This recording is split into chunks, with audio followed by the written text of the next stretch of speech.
Hello दोस्तों, मैं दिनेश चौधरी आप सभी का स्वागत करता हूँ।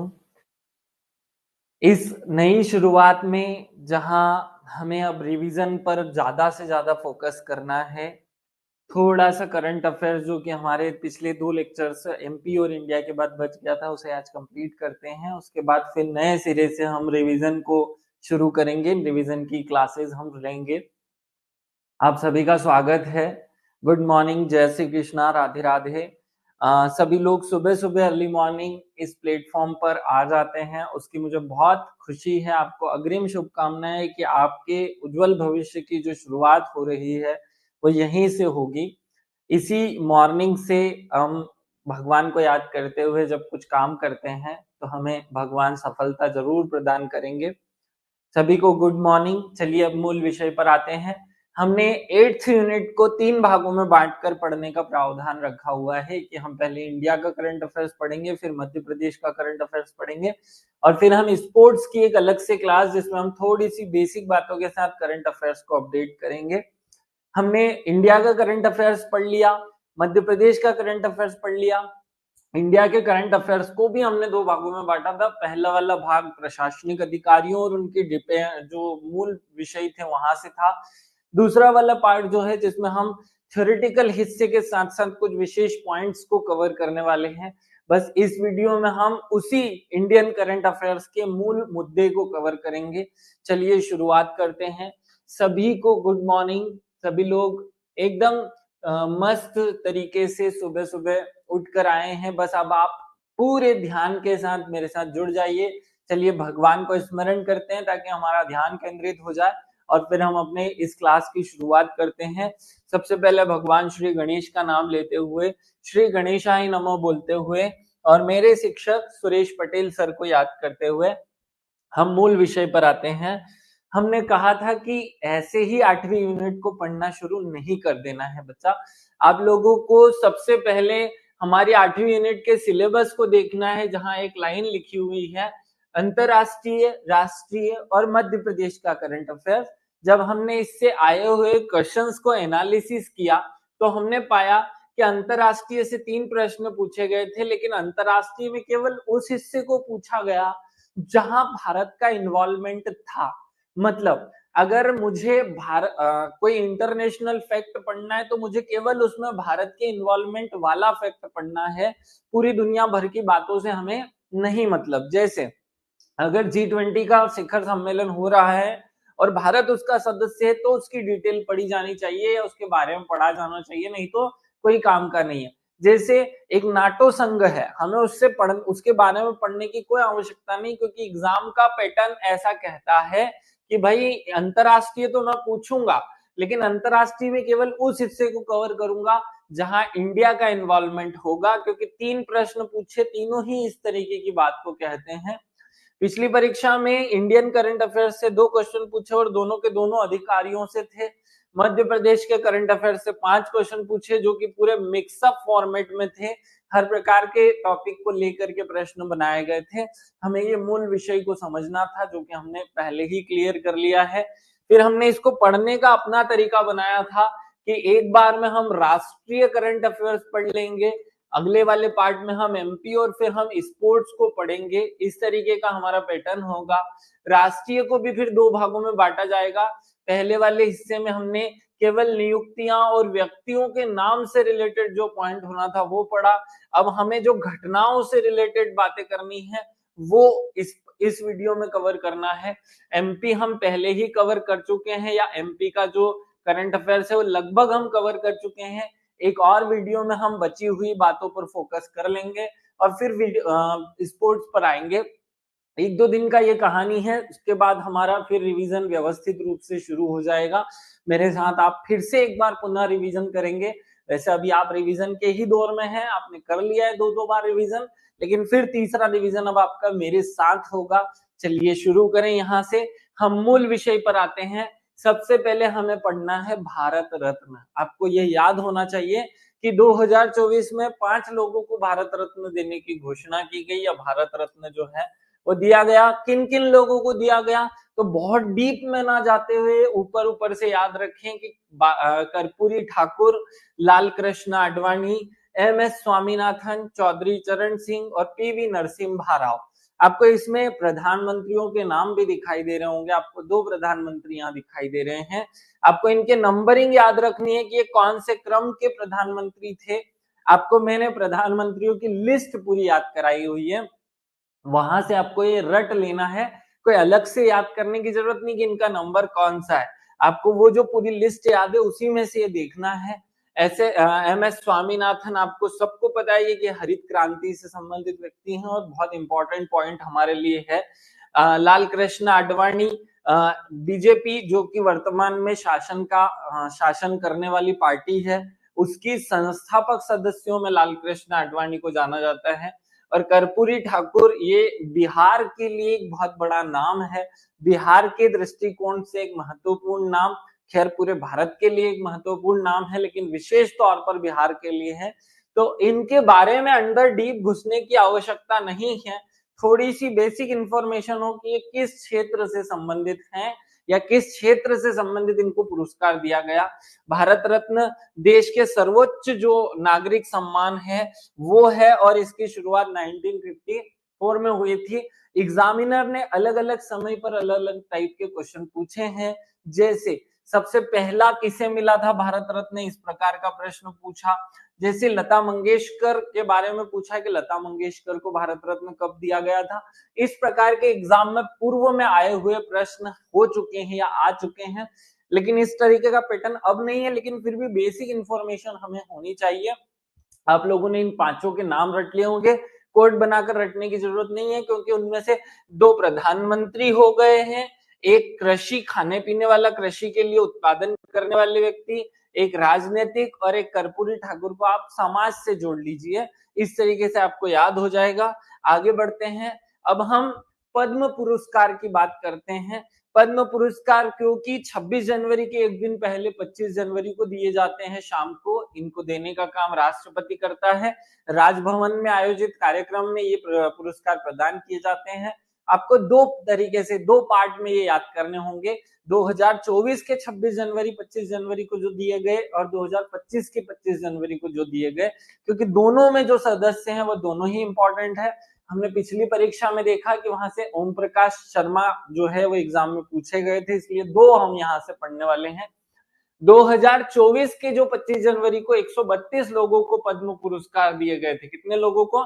132 लोगों को। तो एक मुंह में कितने दांत? 132 दांत, इसलिए एक व्यक्ति को 32 दांत के कारण 32 पुरस्कार दिए गए, प्रदान किए गए। इसमें 5 पद्म विभूषण थे।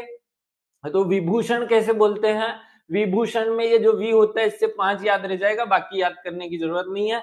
17 पद्म भूषण और 110 पद्मश्री जो 2024 में मिले थे पुरस्कार, उनमें पद्म मध्य प्रदेश का कोई भी व्यक्ति नहीं था पद्म विभूषण में और ना ही पद्म भूषण में था, तो हमें यह याद भी करने की जरूरत नहीं है।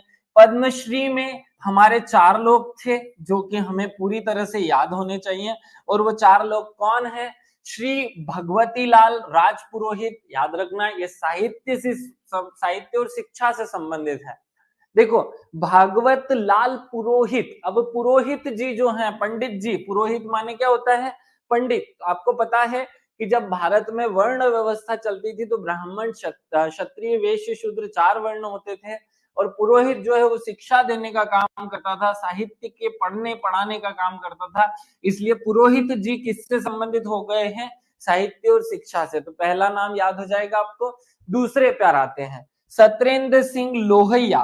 तो जो लोहे जैसा हो वो क्षत्रिय हो जाता है, तो लोहे जैसा है वो क्षत्रिय, तो लोहे जैसा वह क्षत्रिय, इसलिए वो अलग अलग प्रकार के खेल खेलता है। तो सत्येंद्र लोहिया जो है वो खेल से संबंधित है।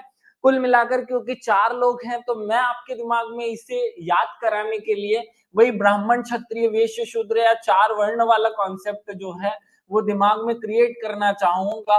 तो हमने ब्राह्मण से याद कर लिया पुरोहित को, वैश्य से ब्राह्मण के बाद क्षत्रिय से याद कर लो आप सत्येंद्र लोहिया को, क्योंकि क्षत्रिय जो है वो सत्य के लिए मर जाने वाला होता था, उसकी जुबान में दम होता था, इसलिए क्षत्रिय आपको इस रूप में याद करना है।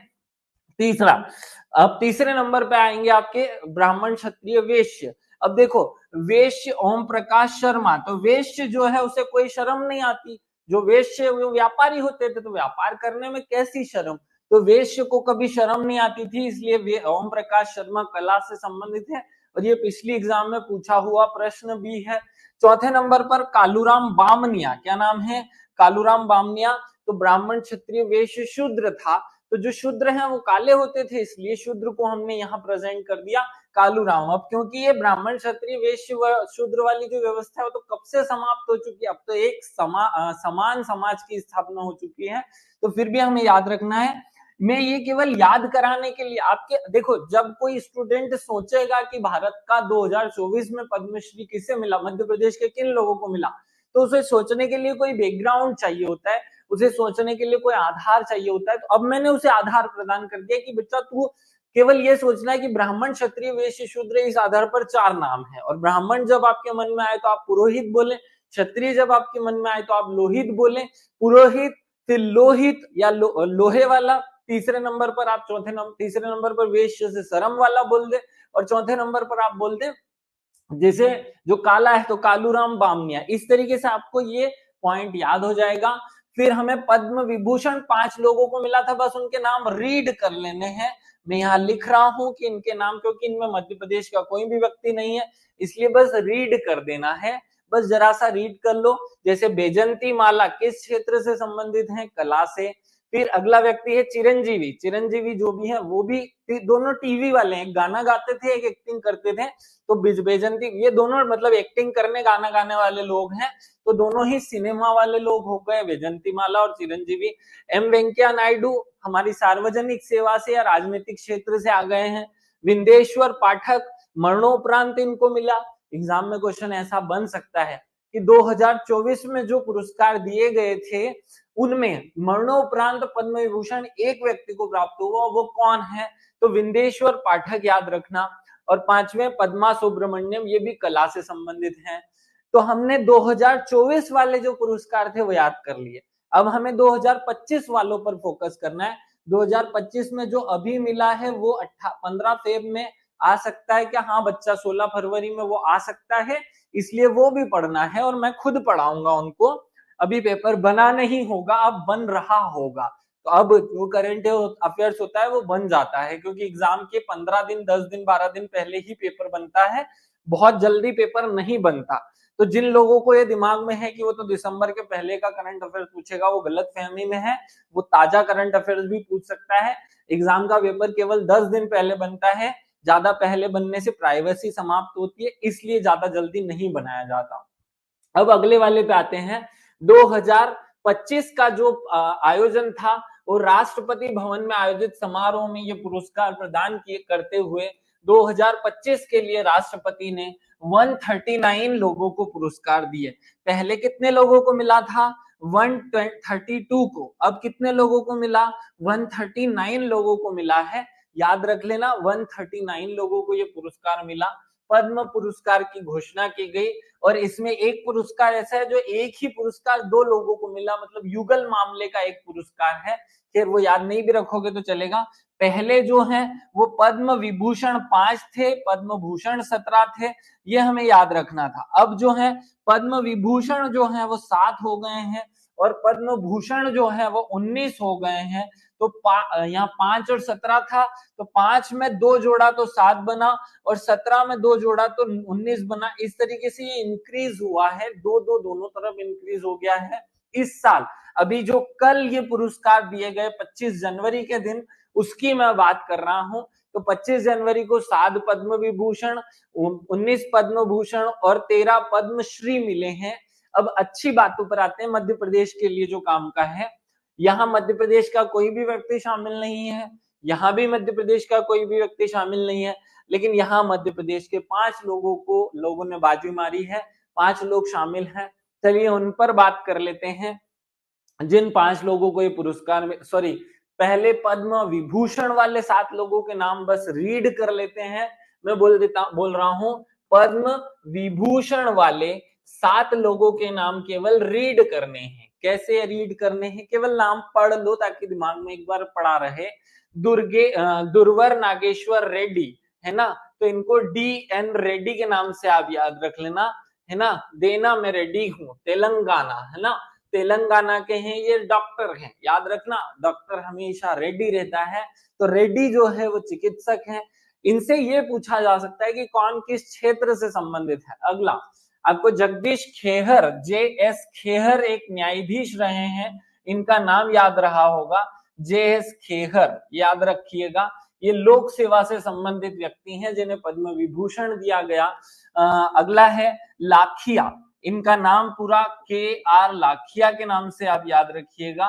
तो लाखों वाला जो व्यक्ति है, लखपति जो व्यक्ति, वो तो कला से संबंधित होता है।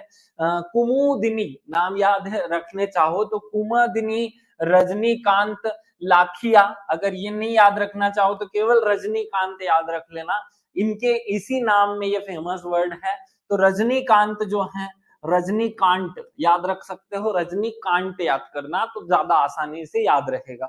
अगला लक्ष्मी नारायण सुब्रमण्यम, ये भी कला से संबंधित है।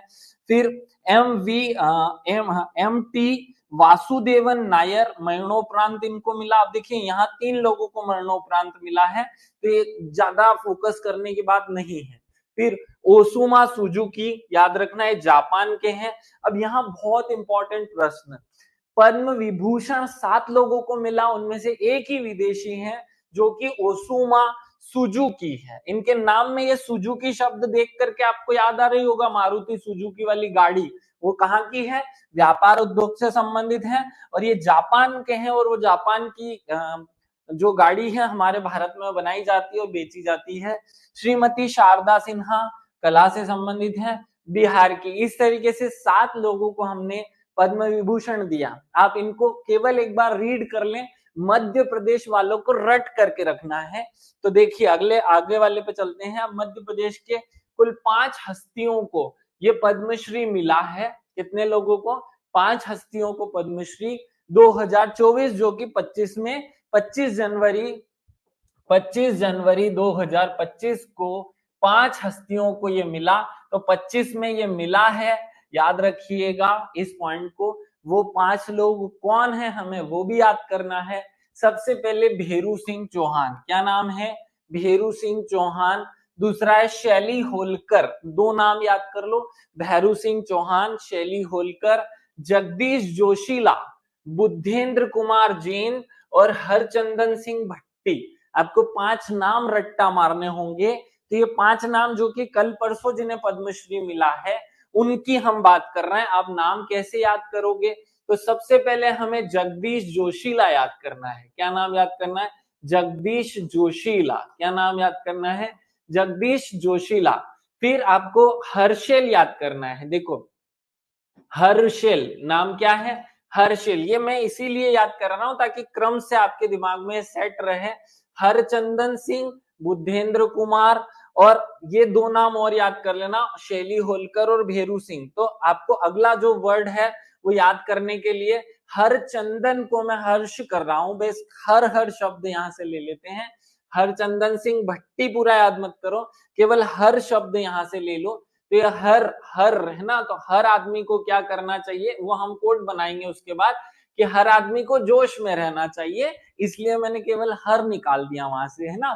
तो हर जो है हरचंदन है, हरचंदन सिंह भट्टी, लेकिन हम पूरा नाम ना लिखते हुए केवल 2 ही मतलब वर्ड लिखे उसके हर।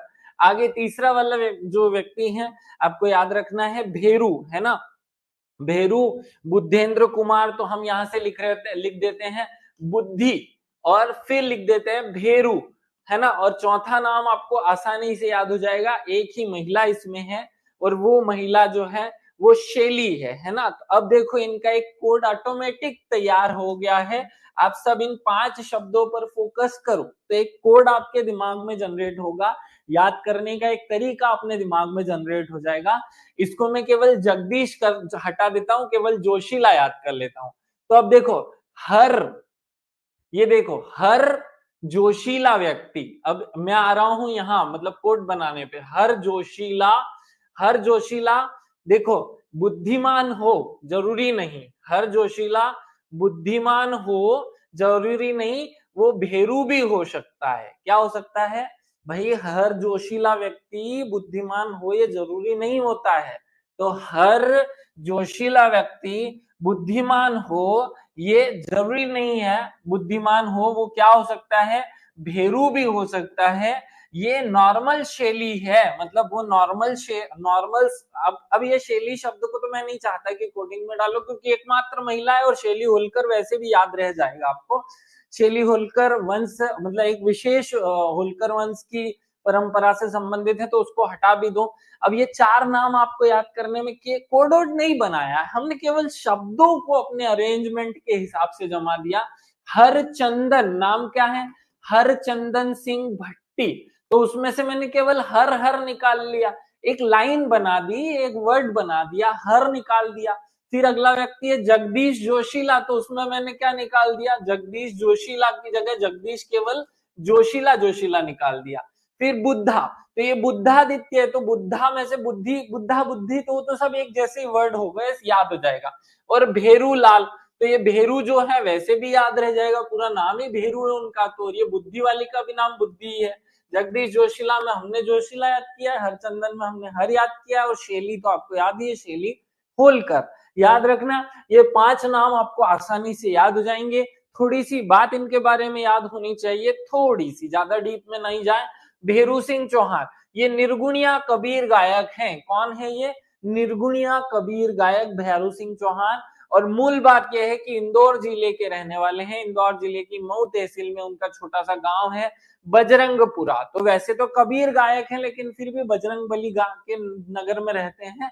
तो बहुत ज्यादा डीप में नहीं जा रहा हूं, बस इतना याद कर लो कि भैरू सिंह चौहान का संबंध किस क्षेत्र से है। भैरू सिंह चौहान का संबंध लोक गायन से है, और लोक गायन में भी वो कबीर गायन या निर्गुणिया कबीर गायन जो पद्धति है उससे गायन करते हैं। शैली होलकर 82 साल की महिला जिन्होंने महेश्वर बुनाई, अब देखो महेश्वर में जो महेश्वरी साड़ी बनती है उसकी जो एक कला होती है उस पर फोकस किया, उसको पुनर्जीवित किया, और मध्य प्रदेश के महेश्वर में एक हैंडलूम स्कूल की स्थापना की, जहां पारंपरिक बुनाई तकनीक की शिक्षा दी जाती है। बहुत आसानी से आपको ये याद हो जाएगा। देखो कपड़े बुनाई करने की एक शैली होती है, तो बुनाई करने की एक शैली से शैली होलकर ने कपड़े बुनने के लिए स्कूल बना दिया था। याद रखना, आपको याद रह जाएगा। अगले पॉइंट पे आते हैं, जगदीश जोशीला। जो जोशीला व्यक्ति हैं वो निमाड़ी उपन्यासकार है। क्या है जगदीश जोशीला, निमाड़ी उपन्यासकार। कौन है ये जगदीश जोशीला, निमाड़ी उपन्यासकार। उन्होंने जननायक टंट्या मामा, स्वाधीनता संग्राम में मध्य प्रदेश, निमाड़ी मुहावरे, निमाड़ में हिंदी की खास, नानी वार्ता, मेरा हिंदुस्तान, भलाई की जड़, बहुत सारे ऐसी किताबें लिखी है। तो पहले याद करना है, 5 किताबें मूलतः आपको याद रखनी है ये, क्योंकि निमाड़ की बातें करते हैं तो जहां किताबों के नाम में निमाड़ी शब्द आ जाए, जैसे निमाड़ी वार्ता, तो जहां पे भी निमाड़ी निमाड़ी शब्द आएगा। अब याद रख लेना, जगदीश जोशीला है, निमाड़ी अनाड़ी, अनाड़ी जोशीला, जोशीला अनाड़ी, अनाड़ी निमाड़ी, निमाड़ी जोशीला। इस तरीके से 2-3 बार बात को घुमा दो दिमाग में तो चीजें याद रह जाएंगी। जगदीश जोशीला है तो जोशीले व्यक्ति क्या होते हैं, अनाड़ी होते हैं, निमाड़ी होते हैं, तो निमाड़ी अनाड़ी, अनाड़ी निमाड़ी, इस तरीके से वो दिमाग में सेट हो जाए। किताब क्या है, मेरे हिंदुस्तान में। क्या किताब की शुरुआत क्या होती है, मेरे हिंदुस्तान में। पहली किताब इनकी याद है, याद रखें आप लोग, मेरे हिंदुस्तान में। क्या नाम है पहली किताब का, मेरे हिंदुस्तान में। ये बस पहली लाइन आपने याद कर ली। फिर दूसरा, मेरे हिंदुस्तान में निमाड़ी हिंदी, निमाड़ में हिंदी की खास। ये निमाड़ में, तो मेरे हिंदुस्तान में क्या है, निमाड़ के में हिंदी की खास है ना, निमाड़ में हिंदी की खास बात है, तो वो आपको याद हो जाएगा। फिर स्वतंत्रता संग्राम सेनानी, टंट्या मामा, ये आपको अलग से याद कर लेना है। जनजाति जो व्यक्तित्व है उनमें हम टंट्या मामा पढ़ते हैं, वहां से आपको टंट्या मामा अलग से याद हो जाए।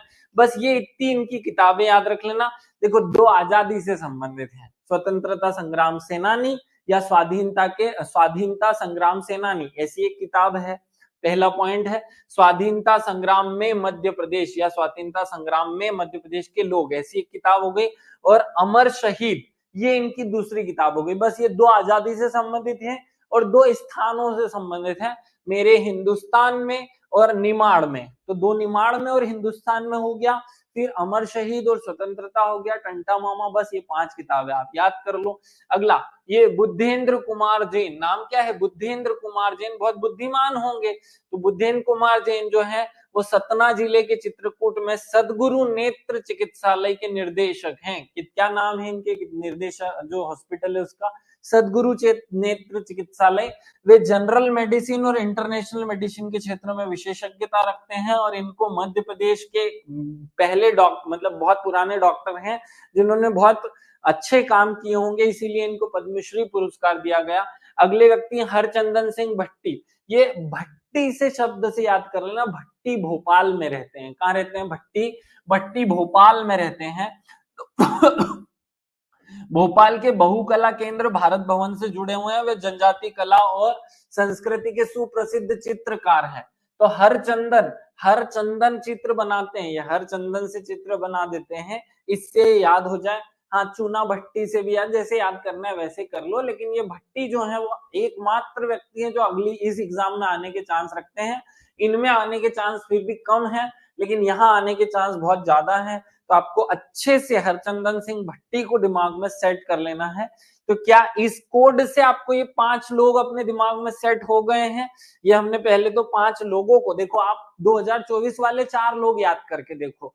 ब्राह्मण, क्षत्रिय, वैश्य, शूद्र से याद किया था, और यहाँ हमने याद कर लिया कि हर जोशीला व्यक्ति बुद्धिमान हो, जरूरी नहीं भेरू भी हो सकता है ना। हर जोशीला व्यक्ति बुद्धिमान हो, जरूरी नहीं वो भेरू भी हो सकता है। इस कोड से आपको यहाँ के 5 लोग याद हो गए हैं। तो और उधर वाले आपको पुराने 4 लोग कौन से? ब्राह्मण, क्षत्रिय, वैश्य से ब्राह्मण से पुरोहित याद हुआ था, क्षत्रिय से लोहिया या लोहित याद हुआ था, वैश्य से शर्म नहीं आती, और शूद्र से कालू याद हुआ होगा, तो कालूराम बामनिया। हमने बहुत आसानी से उन 4 को याद कर लिया, आसानी से इन 5 को याद कर लो। तो ये हमारे दिमाग में जो है वो सेट हो जाने चाहिए। आपको अच्छे से इनको रट डालना है, घोट डालना है। यहाँ से ज्यादातर प्रश्न बनने के चांस, पिछली परीक्षा में जैसे क्वेश्चन आया था, ओम प्रकाश जो है शर्मा, उनका संबंध किस विधा से है, किस क्षेत्र से है, ऐसे क्वेश्चन बनने के चांस ज्यादा होते हैं। अब आप लोग ये बताओ कि क्या ये आपको याद हो गया है अच्छे से? अगर ये याद हो गया है तो आगे बढ़ते हैं। अब हम नोबेल पुरस्कार याद करने वाले हैं। हमने 1-2 पुरस्कार याद कर लिए, मतलब एक विशेष श्रेणी का भारत रत्न और पद्मश्री पुरस्कार हमारे पुराने और नए दोनों समाप्त होते हैं। अब नए वाले पुरस्कार पर आ रहे हैं और नोबेल पुरस्कार पर। तो एक बार कमेंट करके फटाफट बता दो कि आपको याद हो गया होगा। चुटकी बजाते ही हमारे दिमाग में ये चीजें सेट हो जाए अच्छे से। अगर याद हो गई हो तो आगे बढ़ जाते हैं। चलो शुरू करते हैं नई यात्रा। नई यात्रा में हम पढ़ेंगे नोबेल पुरस्कार 2024। तो नोबेल पुरस्कार जो है आपको सबको पता है कि वो 6 क्षेत्रों में दिए जाते हैं। कितने क्षेत्रों में दिए जाते हैं? 6। कैसे याद होगा? 24 हम साल में थे, अभी तो 2 और 4 मिलकर के 6 होते हैं, तो 6 क्षेत्रों में दिया जाता है। पहला भौतिकी का जो पुरस्कार है वो किसे दिया गया? देखो भौतिकी, तो भौतिकी जो है वो जॉन हिंटन है ना। देखो कैसे याद करोगे? भौतिकी शब्द को आपने बस यहाँ लिख देना है। तो बहुत ही, ये भौतिकी को बहुत ही है ना, बस इतना सा, बहुत ही जान खाती है। क्या बोलना है? बहुत ही जान खाती है, क्योंकि वो फ्री बैठी रहती है। क्या बोला? बहुत ही जान खाती है। ये इसी शब्द से जोड़ना है, नहीं तो ये याद ही नहीं आएगा कि ये भौतिक का है, ये किस चीज का है। ऐसा ना हो, कोड ऐसा हो कि जो उसी चीज को याद दिला दे, मतलब हमारा कोड खुद को कंफ्यूज ना कर दे, ऐसा नहीं होना चाहिए। तो देखो ये भौतिकी में बहुत ही जान खाती है क्योंकि फ्री बैठी रहती है। तो बहुत ही जान खाती है मतलब जान से शुरुआत होगी एक व्यक्ति की।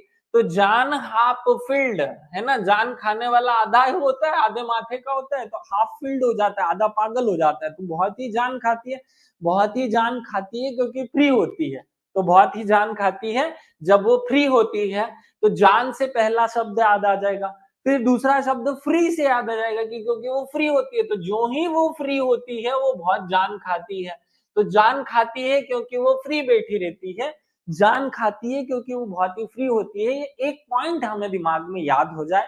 क्या इस क्लास में बैठे हुए हर एक व्यक्ति को भौतिक के 2 जो लोगों को पुरस्कार मिला, भौतिकी का नोबेल पुरस्कार, क्या वो याद हो गया है? कुछ लोग तो ऐसे हैं जो गायब हो जाते हैं क्लास से, जैसे एक उमा गायब हो गई, सोनू गायब हो गई। आप लोग भी आ जाया करो, कमेंट किया करो, ताकि हमें पता चले कि मैं जो यहाँ से डिलीवर कर रहा हूँ आप तक पहुंच रहा है। ठीक है, आगे बढ़ते हैं। तो बहुत ही जान खाती है क्योंकि वो फ्री बैठी रहती, तो बहुत ही से भौतिकी हो गया, जान खाती है से जान हो गया, और जान फ्री हाफ फील्ड, और फ्री से जो फ्री, क्या ये शब्द याद हो गया? चलो, मैं यही हूं, ठीक है, यही हूं, ठीक है। तो याद हो रहा है, ये मुझे कैसे पता चलेगा बच्चा यही हूं नहीं, बोलो कि याद हो रहा है कि नहीं हो रहा है। दूसरा तरीका यूज करेंगे। मेरा उद्देश्य आप लोगों को एक कंटेंट पढ़ा देना होता तो मैं कब से पढ़ा दिया होता। मेरा उद्देश्य आप लोगों के दिमाग में इस कंटेंट को सेट कर देना है कि आज के बाद नहीं भी पढ़ो तो एग्जाम में आप कंप्लीट करके आओ। इस तरीके से हम काम कर रहे हैं। क्या किया इन्होंने भौतिकी वालों ने?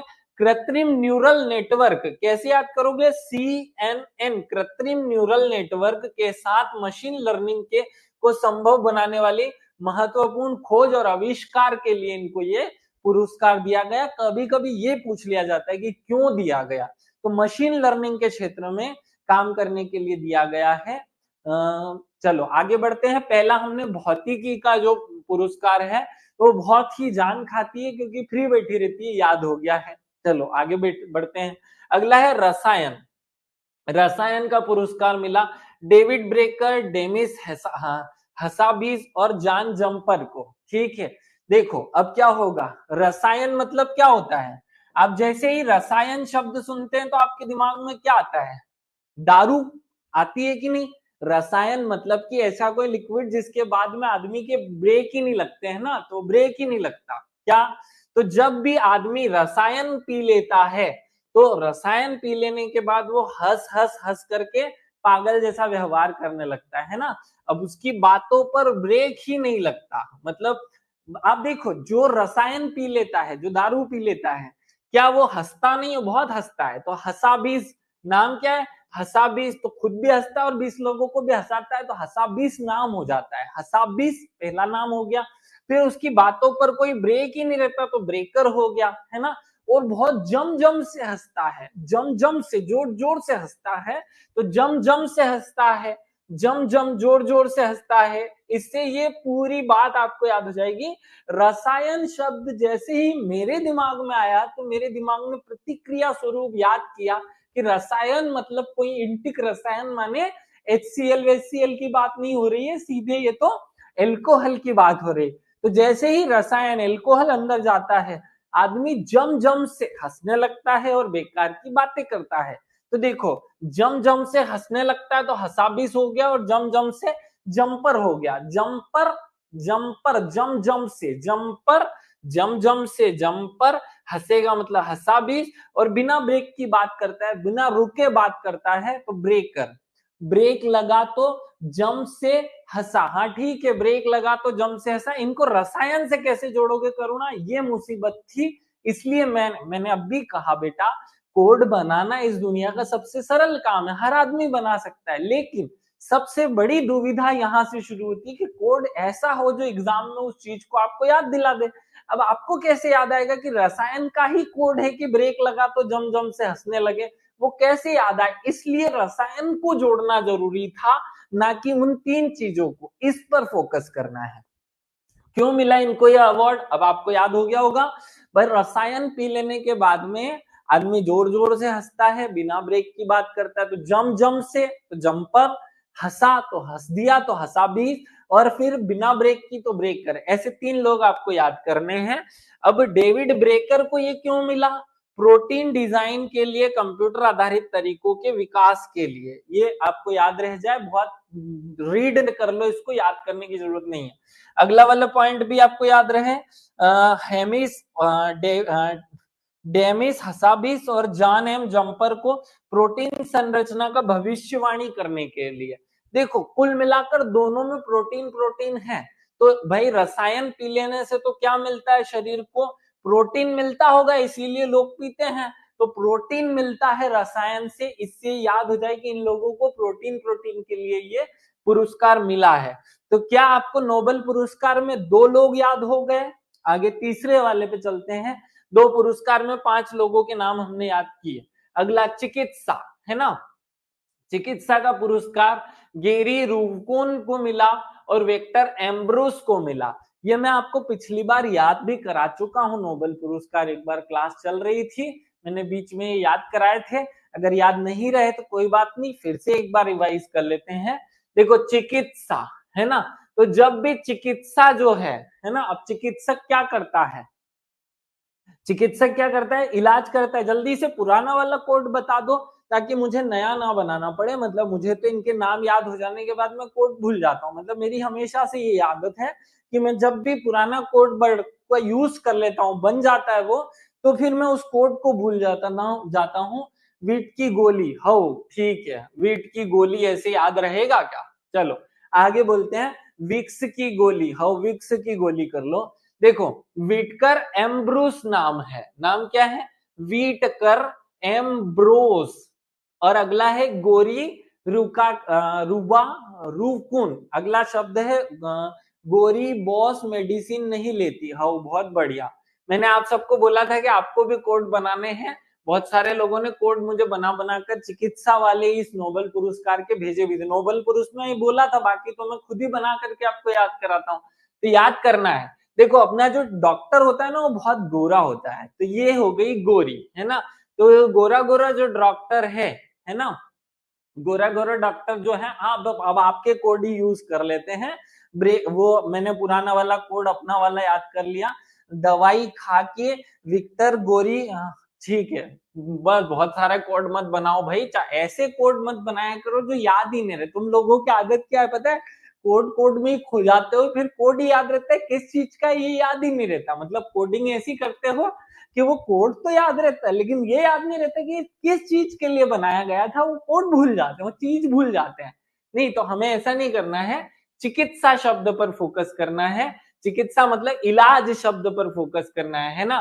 तो देखो ये जो बोस है, ये एम्ब्रोस में से बोस निकाल लेते हैं, यहां से गोरी निकाल लेते हैं, और यहां से चिकित्सा निकाल लेते हैं। तो चिकित्सा करने वाले जो होते हैं वो बहुत गोरे गोरे होते हैं, बॉस ऐसे बोलते हैं, बोल लो या तो उस पॉइंट से, क्योंकि अब ये आपने ही बनाया है इसलिए मैं अपनी तरफ से कुछ नया नहीं डाल रहा हूँ। हाँ सही है, किसी का कोड भूल जाते हैं। तो अपना कोड अगर आप याद रखना चाहते हैं तो बस ठीक है, पुराने वाला जो है उसी को रिवाइज कर लो। चिकित्सा कराई जाती है, क्यों कराते हैं लोग पता है, गोरे होने के लिए। आप सबको पता है बहुत सारे लोग इलाज ही इसलिए कराते हैं क्योंकि उनको गोरा होना है ना। और सबसे ज्यादा इलाज कराते हैं जो ये बॉस है ना, बोस और गोरा। अब इसके साथ समस्या ये है कि इसे चिकित्सा के साथ जोड़ना है, तो जो काले हैं वो गोरा गोरा होने के लिए चिकित्सक के पास जाते हैं, इस तरीके से इसे जोड़ो ताकि याद हो जाए। तो चिकित्सक के पास लोग क्यों जाते हैं, चिकित्सक के पास लोग जाते हैं गोरा होने के लिए, और फिर वहां जाकर के गोरा होने के लिए जाते हैं, और वहां बोस, ये बोस से बात करते हैं। वो मैंने तो थोड़ा दूसरा याद किया था क्योंकि मुझे ऐसे याद रहता नहीं है, ये खाली माली बार कोड बना दो। तो एम्बुलेंस के रोके कौन, हाँ एम्बुलेंस को रोके कौन, ये सही कोड था भाई। चिकित्सा वाली एम्बुलेंस को रोके कौन, वेरी गुड। ये उमा ने पिछले वाले कोड को याद किया है इसलिए ये वाला सही है। एम्बुलेंस को रोके कौन, या तो ऐसे याद कर लो, नहीं तो मैंने जैसे याद किया था कि गोरा होने के लिए लोग चिकित्सक के पास जाते हैं, है ना। चलो तो वैसे याद कर लो, आपको चिकित्सा का नोबेल पुरस्कार दिमाग में सेट हो जाएगा। अगला नेक्स्ट पॉइंट पे जाते हैं। शांति, शांति है निहोन हिडान क्यों, है ना, हिडान क्यों। तो देखो शांत नहीं होगे क्या तुम, शांत नहीं होगे, सबको शांत होना है। अगर आप शांत मुंह से शांत नहीं होगे तो फिर वो वाला शांत हो जाओगे, स्वर्ग जाने वाला शांत हो जाओगे। तो शांत तो सबको होना है, कोई ऐसे शांत होगा कोई वैसे शांत होगा। तो शांति जो है वो ना होने पर ही मिलती है, जब कोई ना हो तो शांति मिलती है, और जब सब होते हैं तो शांति अशांति में बदल जाती है। तो निहोन नाम हो जाएगा उनका, सब किसी के ना होने से शांति मिल जाती है, किसी के भी ना होने से शांति मिल जाती है, मतलब सबको ही नहीं रहेगा तो भी शांति मिल जाएगी। कुल मिलाकर शांति को नहीं होने से जोड़ दो। ये नी होन नाम था, मैंने उसे नी होना कर दिया, किसी के नहीं होने से शांति मिलेगी, याद हो जाएगा। चलो बहुत अच्छे से याद हो जाएगा। इनके दोनों को क्यों मिला, तो माइक्रो आरएनए की खोज और जीन नियंत्रण में इसकी भूमिका के लिए इनको मिला था दोनों को। अब ये शांति वाला क्यों मिला? तो परमाणु हथियार से मुक्त दुनिया बनाने के प्रयास और गवाहियों के माध्यम से यहां दिखाने के लिए कि परमाणु हथियार का फिर कभी इस्तेमाल नहीं होना चाहिए, इस काम के लिए इनको दिया गया शांति का निहोन। नाम क्या है? निहोन हिडानक्यो। निहोन हिडानक्यो याद रखना। अगले वाले पॉइंट पे आते हैं। साहित्य का नोबेल पुरस्कार मिला हांगकांग को। किसको मिला? हानकांग को। बड़ा सरल, एक नाम को कोड नहीं किया जाता है, वो वैसे याद रह जाता है। हांगकांग नाम क्या है? हांगकांग, हांगकांग, हांगकांग, हांगकांग 2-3 बार बोल लोगे तो याद रह जाएगा। उनकी गहरी भावपूर्ण लेखन शैली के लिए, जो इतिहास के दुखों को दिखाती है और मानव जीवन की कमजोरी को सामने लाती है, उसके लिए हांगकांग को मिला है साहित्य का नोबेल पुरस्कार। याद रख लेना। अगला अर्थशास्त्रियों पर आते हैं। 3 अर्थशास्त्रियों को यह नोबेल पुरस्कार मिला। किन किन को नोबेल पुरस्कार मिला? हांगकांग की किताब है बीइंग वेजिटेरियन। वेरी गुड, ये अच्छे से आपको याद रखनी है। खैर किताब हमारे परीक्षा में पूछने का ट्रेंड जो है वो आजकल ऐसा नहीं रहा। किताबें जो है वो इतिहास से वो खोद खोद कर लाता है। कोई इतिहास की एक किताब खोद कर लाएगा जो प्राचीन काल, हर्षवर्धन काल या मुगल काल या मौर्य काल में लिखी गई, उस किताब को जनरली पूछे जाने का ट्रेंड है दिव्या। तो यहाँ याद कर लिया, बहुत अच्छी बात, याद करना है, थोड़ा बहुत याद करना है, खूब नहीं डीप में जाना है। लेकिन आपको इतिहास की किताब एक भी नहीं छोड़नी है, वो सारे याद करने, वो पत्र पत्रिका और प्रकाशन सब याद होने चाहिए, वहां से प्रश्न बनेगा एग्जाम में। अर्थशास्त्र का नोबेल पुरस्कार किसको मिला है? तो देखो ये मिला है दारोन एसमोग्लू, साइमन जॉनसन और जेम्स एरोप्सन को। किसको मिला? 3 लोगों को मिला। दारोन एसोमोग्लू है ना, एसामोग्लू नाम क्या है इसका? एसामोग्लू है ना, दारोन एसामोग्लू, जॉनसन और एरोबिन्सन, क्या नाम है? तो देखो इनमें बहुत गौर करके देखोगे तो यहाँ सन शब्द है, यहाँ भी सन शब्द है और यहाँ मोगलू शब्द है। क्या नाम है ना, मोगलू। तो हम चाहें तो बिना कोड बनाए इसे ऐसे याद कर लें कि 2 सन है और 1 मोगलू है। ये तीनों मिले अर्थशास्त्र में। अर्थशास्त्र में कितने मिले तो कैसे याद रहेगा? देखो अर्थशास्त्र ऐसे लिखा जाता है ना, अब मैं इसे छिपा दूं तो 3 दिखता है, तो यहाँ सन और यहाँ मोगलू, ऐसे ये बिठा करके याद किया जा सकता है बिना कोड बनाए, है ना। तो मोगली सुन सुन, हाउ, बहुत बढ़िया। अर्थशास्त्र की बातें मोगली सुन सुन, ऐसे बोल लो। तो मोगली, मोगली तो सुन सुन अर्थशास्त्र की बातें, मोगली सुन सुन अर्थशास्त्र की बातें। तो इसलिए याद हो जाए कि ये अर्थशास्त्र का नोबेल पुरस्कार है। ये मत भूल जाना कि किस चीज का कोड है, कोड भूल जाते हो नहीं तो तुम कि किस चीज का है। अर्थशास्त्र की बातें सुन मोगलू, मोगलू सुन सुन अर्थशास्त्र की बातें। ऐसा एक छोटी सी बात बोली और ये हमें याद हो गया। क्या इस क्लास में बैठे हुए हर व्यक्ति को भारत रत्न, पद्मश्री, पद्म विभूषण और पद्म भूषण और नोबेल पुरस्कार ये सब याद हो गया है? तो फिर अगली पिक्चर पे चलते हैं। मैंने हमें एक चैप्टर जो है हमने खत्म किया, अब अगले पार्ट पे चलेंगे। दूसरे बहुत सारे सम्मान जो है 10-5 सम्मान और याद करा देता हूं मैं। चलिए आगे बढ़े, अगले वाले पुरस्कार याद करते हैं। चलो रेडी हो जाओ। ठीक है, रेडी होकर के सीता पट से रेडी हो गई, उसने जरा सी भी देर नहीं की। हमारे राज्यपालों का कोड है, याद है कि नहीं है? चलो एक बार रिवाइज कर लेना उसे। 33वां सरस्वती सम्मान किसे मिला? सरस्वती सम्मान मिला कवि प्रभा वर्मा को। कैसे याद रखोगे कि सरस्वती सम्मान 2023 वाला, देखो ये 23 वाले 24 में मिले, 24 वाले 25 में मिलते हैं, इस तरीके से ट्रेंड चलता है। तो मैं जो आखिरी है वो आपको याद करा रहा हूं। तो 23वां सरस्वती सम्मान किसे मिला है? प्रभा वर्मा को मिला है। ठीक है, सरस्वती प्रभा वर्मा, इस शब्द को आपने आपस में जोड़ना है। सरस्वती माता, प्रभा वर्मा, इन 2 शब्दों को अपने दिमाग में कनेक्ट करने की जो कोशिश करो। तो मैं अब इस शब्द को देखो कैसे, मेरी पावर देखने की कोशिश करना आप। इन दोनों को मैं चिपका देता हूं, इसको प्रभा और वर्मा, इसको एक साथ लिखता हूं मैं ऐसे तोड़ तोड़ कर नहीं, और फिर ये वर्मा में से म को दबा देता हूं, छिपा दिया मैंने। तो ये क्या हुआ? प्रभाव। तो जो सरस्वती जिसके पास होती है वो बहुत प्रभावकारी व्यक्ति होता है।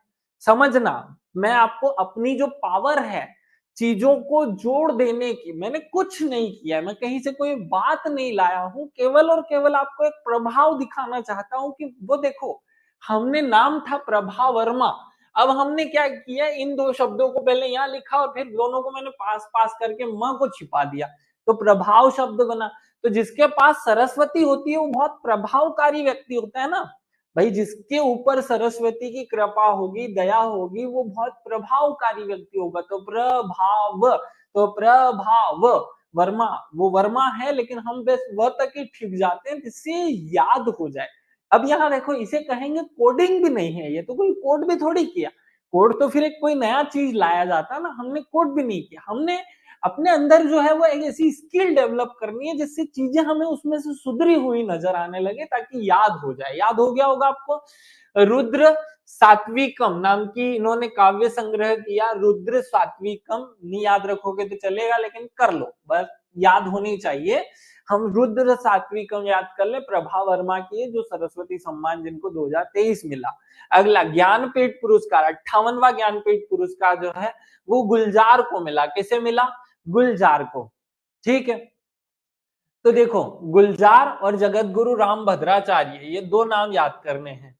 तो भैया ज्ञान की पीठ कहां पर है? ज्ञान जिसे मिल जाता है वो तो जीवन का उसका गुलजार हो जाता है। देखो कैसे याद करेंगे, जिसको ज्ञान मिला तो उसे क्या, उसको ज्ञान मिल गया तो उसका जीवन कैसा हो गया? गुलजार हो गया। और फिर वो राम भद्रा जगत गुरु बन गया। क्या बन गया?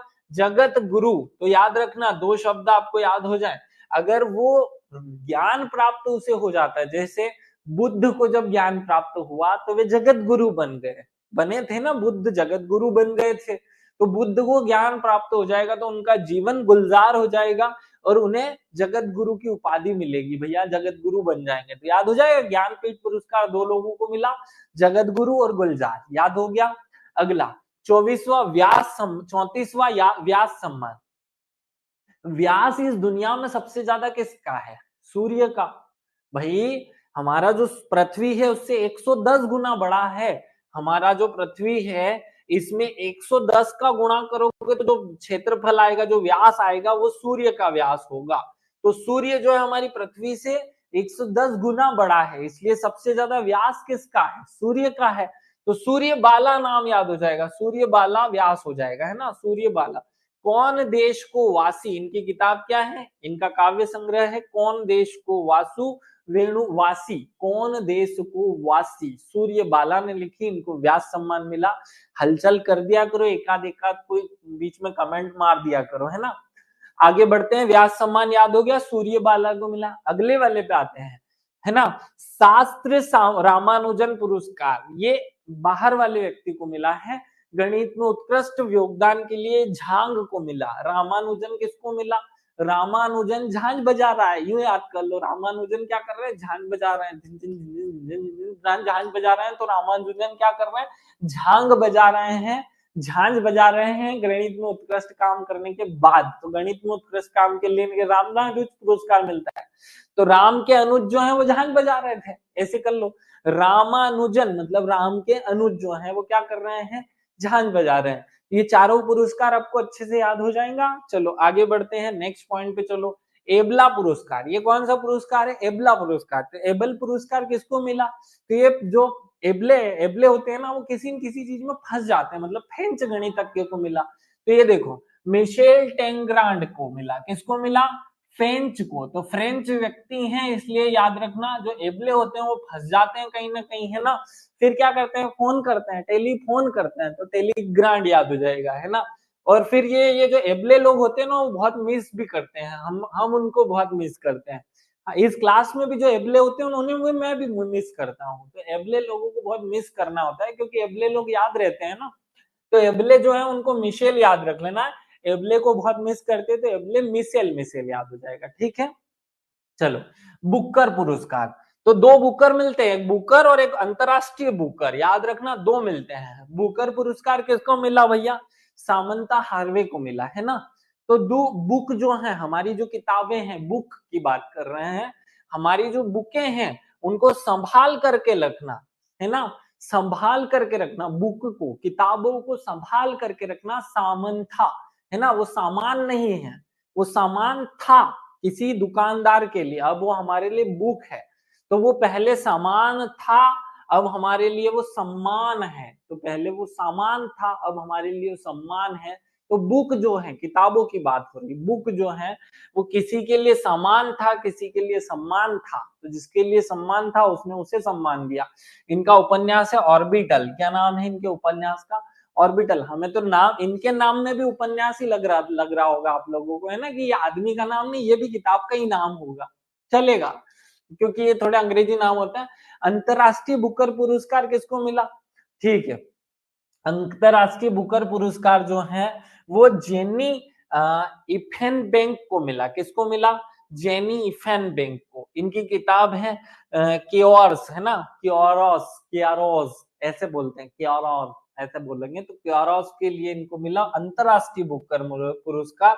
तो देखो, अंतरराष्ट्रीय बुकर पुरस्कार तो जाने पहचाने वाले को मिलेगा, तो जाने पहचाने वाले को ऐसे थोड़ा सरल बना दिया हमने। इंदौरी भापा, ये क्या है? पागल होता इंदौरी, चलो मुझे नहीं समझ में आ रहा दिव्या आपने क्या बोला। चलो, जेनी जो है इरफेन बैंक को मिला, तो जेनी मतलब जाने पहचाने, तो अंतरराष्ट्रीय बुकर पुरस्कार जाने पहचाने को मिलेगा, और खाली बुकर पुरस्कार जो है सम्मान करने वाले को मिलेगा। याद हो जाए ये दोनों। अगले पॉइंट पे आते हैं, 96वां अंतरराष्ट्रीय ऑस्कर पुरस्कार। पूरे विश्व में जो फिल्में रिलीज होती हैं उनके लिए अंतरराष्ट्रीय ऑस्कर पुरस्कार अमेरिका के लॉस एंजलिस शहर में आयोजित किए जाते हैं। इनकी शुरुआत 1927 से हुई थी। हर साल ऑस्कर पुरस्कार मिलते हैं। चलो आगे बढ़ते हैं। तो ये हर साल ऑस्कर पुरस्कार मिलते हैं। इस बार किसको मिला? तो सर्वश्रेष्ठ फिल्म जो है वो ओपनहाइमर है। कौन सी पिक्चर है सर्वश्रेष्ठ फिल्म? तीन ही याद करने हैं। सर्वश्रेष्ठ फिल्म ओपनहाइमर, तो जो सबके लिए ओपन थी वो सर्वश्रेष्ठ फिल्म थी, तो ओपनहाइमर याद हो जाएगा, है ना। ओपनहाइमर जो सबके लिए ओपन थी वो सर्वश्रेष्ठ फिल्म थी। सर्वश्रेष्ठ अभिनेता किलियन मार्फी, क्या नाम है? मार्फी। तो ओपनहाइमर में हीरो थे किलियन मार्फी, याद रख लेना। किलियन मार्फी जो दुश्मन को किल कर दे, है ना, और माफ भी कर दे। किल करने की बजाय जो माफ कर दे वो सर्वश्रेष्ठ हीरो है। तो देखो, किलियन मार्फी तो अपने पापा को याद ना हो, इसको सरल बनाना जरूरी है। तो किलियन को हमने कर दिया किल, और फिर कर दिया माफ। तो जो किल ना करे और कर दे माफ, वो सबसे बड़ा हीरो। तो अब याद हो जाएगा किलियन मार्फी जो है वो सर्वश्रेष्ठ हीरो है, सर्वश्रेष्ठ अभिनेता है। अगला, सर्वश्रेष्ठ अभिनेत्री एम्मा स्टोन। एम्मा स्टोन तो जो माँ का रोल निभा लेती है ना, जो माँ का रोल निभाती है, एम्मा, एम्मा, ए माँ जो है वो सर्वश्रेष्ठ हीरोइन होती है। एक माँ जो है, अब इसको थोड़ा ऐसे बदल दो, एम्मा तो अपने पापा को याद नहीं हो, तो हमने इसको सरल बना दिया। एक माँ जो होती है ना, वो इस दुनिया की सबसे अच्छी हीरोइन होती है, सबसे बड़ी। तो दो नाम याद करने थे। जो माफ कर दे, किल ना करे और माफ कर दे, वो सर्वश्रेष्ठ हीरो। और जो माँ होती है ना, एक माँ होती है, ए माँ, एम माँ, वो सबसे बड़ी हीरोइन होती है। तीन नाम याद हो जाएंगे। जो पिक्चर सब देख ले, ओपन हो सबके लिए, वो ओपनहाइमर है, इसलिए वो। तो तीनों नाम याद करने में आपको, आपकी दुनिया को कोई कष्ट होगा क्या? इस जो मेरे सुनने वाले स्टूडेंट है उनको शायद अब ये पूरी तरह रटा जाएगा, याद हो जाएगा। आगे बढ़ जाते हैं। अगला हमें दादा साहब फाल्के, जो कि भारत का फिल्म पुरस्कार है। एक हमने अंतरराष्ट्रीय कर लिया। अब बहुत सारी किताबों में जबरदस्ती छापा फिरता है ना, बापटा ने झापटा ने कौन सा पुरस्कार दे देते हैं। वो सब याद नहीं करना है, हमें केवल याद करना है अपने अंतरराष्ट्रीय स्तर पर एक फिल्म पुरस्कार याद कर लो, एक दादा साहब फाल्के पुरस्कार याद कर लो। तो दादा साहब फाल्के अंतरराष्ट्रीय फिल्म महोत्सव जो है 2024, उसमें बेस्ट एक्टर कौन है? शाहरुख खान है जवान मूवी के लिए। बेस्ट एक्ट्रेस कौन है? रानी मुखर्जी है। दो नाम याद करने हैं बस। बेस्ट फिल्म जवान है, best film of the year है सालार।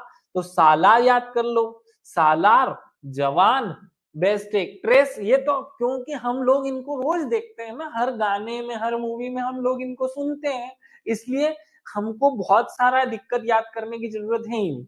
नाटू नाटू वाले सॉन्ग को भी याद करना है, वो अंतरराष्ट्रीय स्तर पर मिला है, वो यहाँ में याद करना था। अंतरराष्ट्रीय स्तर में भारत के दो लोगों को मिला, एक तो नाटू नाटू को, और दूसरा नाम भी बता दो सोनू, आप ही बता दो।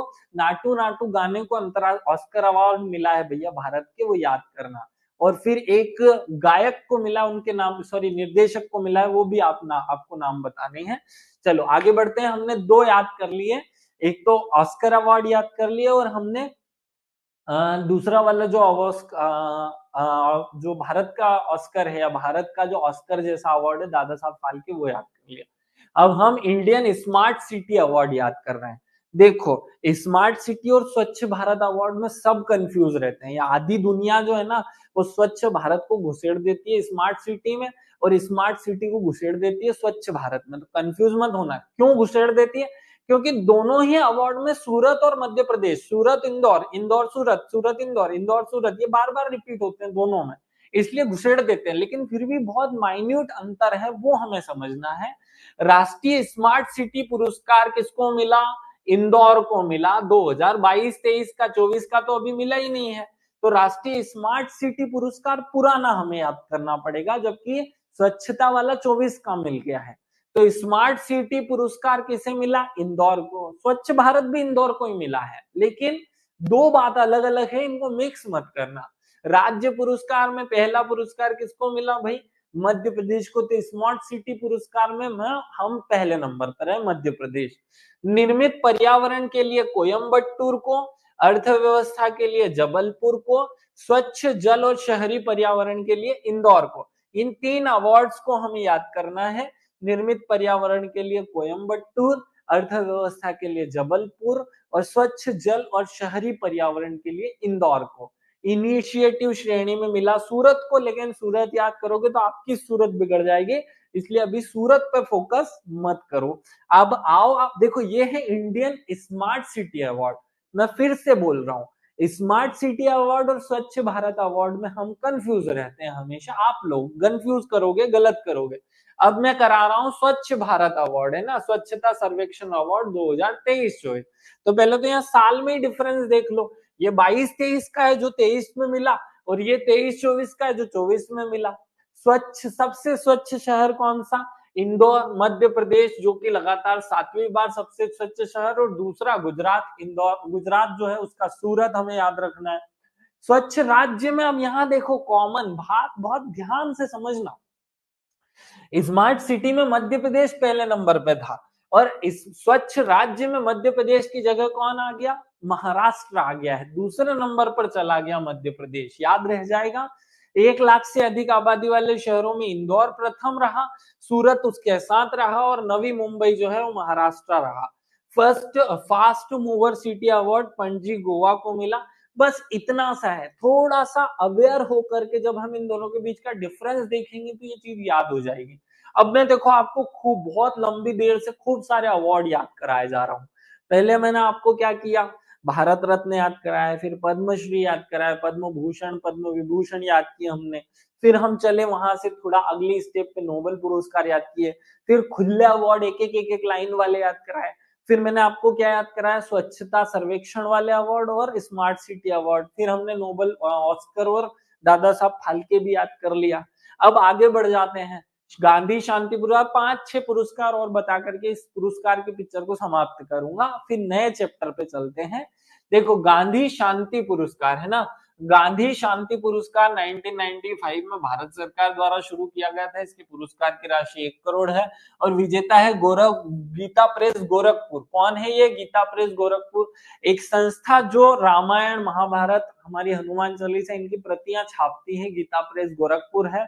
बहुत ही अच्छे से याद रखना, यह पुरस्कार गीता प्रेस गोरखपुर को अहिंसक और अन्य गांधीवादी आदर्शों के माध्यम से सामाजिक, आर्थिक और राजनीतिक क्षेत्र में परिवर्तन लाने के लिए अपने उत्कृष्ट योगदान के लिए दिया गया। तो गांधी शांति पुरस्कार पुराना है, लेकिन ये अंतिम यही मिला है, ये उसके बाद किसी को मिला ही नहीं। 2024 में तो मिला, 2021 वाला याद रखना। फिर गांधी मंडेला पुरस्कार भी होता है, तो गांधी मंडेला पुरस्कार दलाई लामा को मिला 2022 वाला, और यूनेस्को पीस पुरस्कार भी होता है, यूनेस्को पीस प्राइज, ये किसको मिला? एंजेला मर्केल को मिला। एंजेला मर गई इसलिए उसको गांधी यूनेस्को पीस प्राइज दे दिया। तो 3 शांति पुरस्कार आपके सामने रखे हैं। पहला गांधी शांति पुरस्कार जो है वो किसको? गीता प्रेस गोरखपुर को। गांधी मंडेला पुरस्कार जो है वो दलाई लामा को। और तीसरा यूनेस्को पीस प्राइज किसको मिला? ये एंजेला मर्केल को मिला। भले ये पुराने हैं क्योंकि आखिरी यही तो मिले हैं, इसके बाद मिला नहीं। पहला उद्योग रत्न पुरस्कार 2024, ये किसको मिला? रतन टाटा को मिला। अभी इनका देहांत भी हुआ इसलिए इनको याद रख लेना। महाराष्ट्र भूषण पुरस्कार की तर्ज पर महाराष्ट्र सरकार ने उद्योग रत्न पुरस्कार की इसी साल से शुरुआत की, और पहला उद्योग रत्न पुरस्कार जो है वो रतन टाटा जी को दिया गया। महत्वपूर्ण व्यक्ति, महत्वपूर्ण पुरस्कार, हमें याद रहे। आगे बढ़ते हैं। इंदिरा गांधी पुरस्कार, इंदिरा गांधी पुरस्कार मिशेल बेचलेट को मिला। किसको मिला? मिशेल बेचलेट को। क्यों मिला भैया?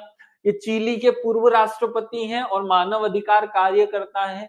यह पुरस्कार शांति और निशस्त्रीकरण, हथियारों की कमी के लिए दिया जाता है। मिशेल बेचलेट को चिली क्षेत्र या चिली क्या वो बहुत सारे अलग अलग एरियाज में मानव अधिकार के रिलेटेड काम करने के लिए दिया गया। Champion of the earth award, ये किसको दिया गया? तो ये 6 लोगों को मिला है। Champion of the earth award, champions of the earth award 6 लोगों को दिया गया। उसमें से एक व्यक्ति जो है माधव गाडगिल, जो कि भारत के हैं, माधव गाडगिल। अब आप लोगों की ड्यूटी है कि आप माधव गाडगिल का उपनाम मुझे बताएं। इन्हें भारत में किस नाम से जाना जाता है? ढूंढ ढांड करके जैसे भी बताना, ये आपकी जिम्मेदारी पर छोड़ रहा हूं। माधव गाडगिल का उपनाम आप बताओ। मैं तो 1 सेकंड में बोल दूंगा, लेकिन जब आप इसे सर्च वर्च करेंगे तो पर्यावरण का एक क्वेश्चन कंप्लीट होगा, इसलिए आप थोड़ा सर्च करना माधव गाडगिल को। इंदिरा गांधी पुरस्कार हमने ये पूरे याद कर लिया है। माधव गाडगिल के बाद आता है बिरला पुरस्कार। बिरला पुरस्कार आदित्य सेन को मिला है ना। बिरला तो बिरला था इसलिए आदित्य को दे दिया, बिरला है। बेस्ट घाट की कैटेगरी, वेस्टर्न घाट की कमेटी के, नहीं बेटा मैं आपसे पूछ रहा हूं इनका उपनाम क्या है, किस नाम से जाना जाता है भारत में? वो कमेटी तो है पश्चिमी घाट को सुधारने के लिए माधव गाडगिल समिति बनाई थी, वो सही बात है, लेकिन क्वेश्चन ये नहीं है। आगे बढ़ते हैं। प्रधानमंत्री नरेंद्र मोदी को भी बहुत सारे अवार्ड मिले इस साल 2024 में। तो 2024 में मोदी जी को कौन कौन से अवार्ड दिए गए, मैं उनका प्रोमो दे रहा हूं। पहले गुयाना ने दिया था द ऑर्डर ऑफ एक्सीलेंस। कौन सा अवार्ड दिया था? द ऑर्डर ऑफ एक्सीलेंस दिया गुयाना ने। किसने दिया? गुयाना, है ना। फिर बारबाडोस ने दिया honorary order of freedom Barbados, ये याद रख लेना। बहुत ज्यादा डीप में नहीं, एक बार रीड करने के हैं इनको, कोई रट्टा वट्टा नहीं मारना है। नाइजीरिया ने दिया grand command of the order of Nigeria. Dominica नाम के देश ने दिया डोमिनिका अवार्ड ऑफ ऑनर। रूस ने दिया सेंट एंड्रयूज प्राइज। ये पूछे जाने के चांस बहुत ज्यादा है। सेंट एंड्रयूज प्राइज पुरस्कार विजेता कौन रहे 2024 के? किसने किसको दिया? रूस ने भारत के प्रधानमंत्री नरेंद्र मोदी को सेंट एंड्रयूज पुरस्कार दिया है, याद रखना। और भूटान ने दिया ऑर्डर ऑफ द डुक ग्याल्पो। क्या नाम है? डुक ग्याल्पो। डुक ग्याल्पो बोलकर देखो, हंसी आएगी। डुक ग्याल्पो, ये डुक ग्याल्पो पुरस्कार भी नरेंद्र मोदी को दिया, और ये सारे पुरस्कार 2024 में दिए गए, इसलिए याद रख लेना। और आगे बढ़ जाते हैं। पुरस्कार की पिक्चर को बस अब अंतिम रूप दे रहा हूं, आखिरी आखिरी में चल रहा है, खत्म अब नहीं बताऊंगा ना। यहां से पुरस्कार समाप्त करते हैं, और जो आयोजन, जो समितियां या जो मेले वेले, जो सम्मेलन हुए उनकी बात करते हैं। भाई हमारे 7वीं यूनिट के सिलेबस में AI, आर्टिफिशियल इंटेलिजेंस, रोबोटिक, कृत्रिम बुद्धिमत्ता, ये एक टॉपिक है। तो वो क्वेश्चन पूछ सकता है ना कि AI समिट कहाँ हुई थी? तो 2024 में AI समिट या AI इंडिया समिट नई दिल्ली में हुई थी। कहाँ हुई थी? नई दिल्ली में, जुलाई 2024 में, याद रह जाएगा।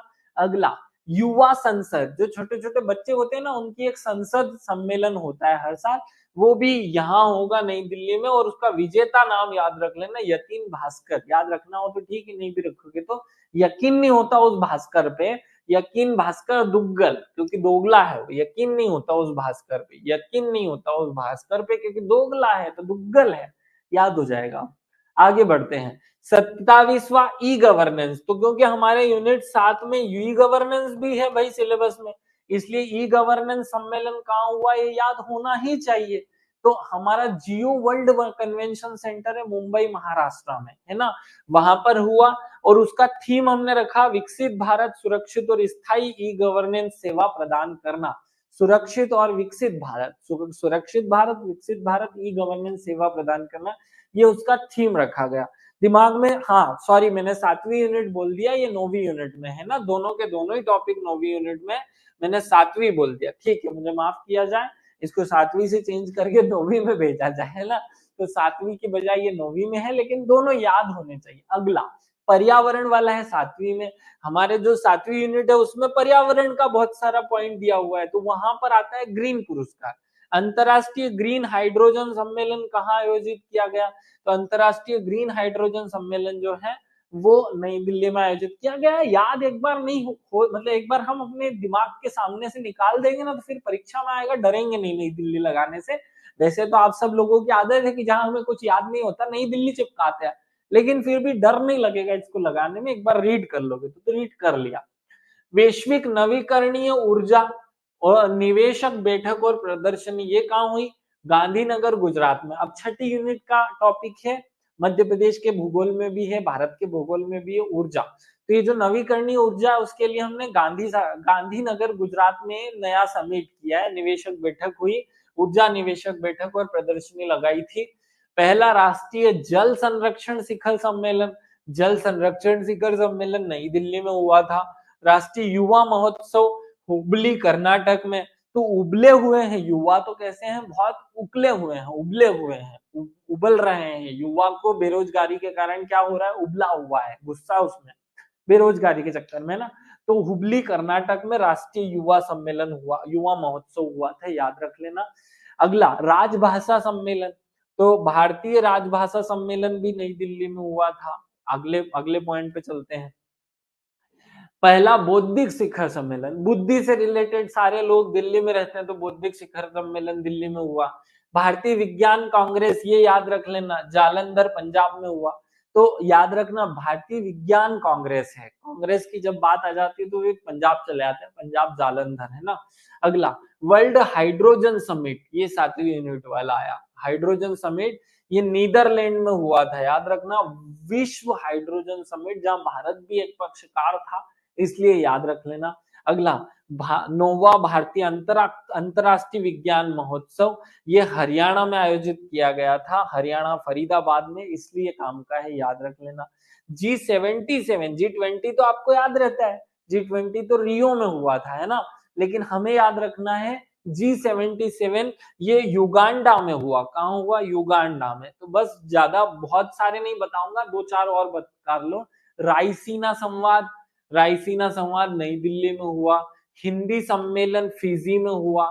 हिंदी में तो फ्री में मिलती है ना चीजें, हिंदी की चीजें फ्री में मिलती है, अंग्रेजी में तो पैसे देने पड़ते हैं। तो हिंदी सम्मेलन फ्री में मिलता है, हिंदी में फ्री में मिलता है, इसलिए फिजी में हुआ है, याद रख लेना। अंतरराष्ट्रीय धर्म धम्म सम्मेलन कहाँ हुआ था? ये मध्य प्रदेश के भोपाल में हुआ था, इसलिए बहुत ज्यादा इंपॉर्टेंट है, याद रख लेना। अंतरराष्ट्रीय है, धर्म धम्म सम्मेलन है, भोपाल में हो रहा है। अगला अंतरराष्ट्रीय विश्व हिंदू सम्मेलन कहाँ हो रहा है? थाईलैंड में जाकर के। आजकल के हिंदू थाईलैंड में जाकर के हिंदू धर्म सम्मेलन कर रहे हैं भैया, देख लो, विश्व हिंदू सम्मेलन जो है वो थाईलैंड में हुआ, बैंकॉक थाईलैंड, याद रख लेना। थोड़े सिंपल सी बातें, इनको रटने की जरूरत नहीं, एक बार रीड भी कर लोगे तो याद हो जाएगा।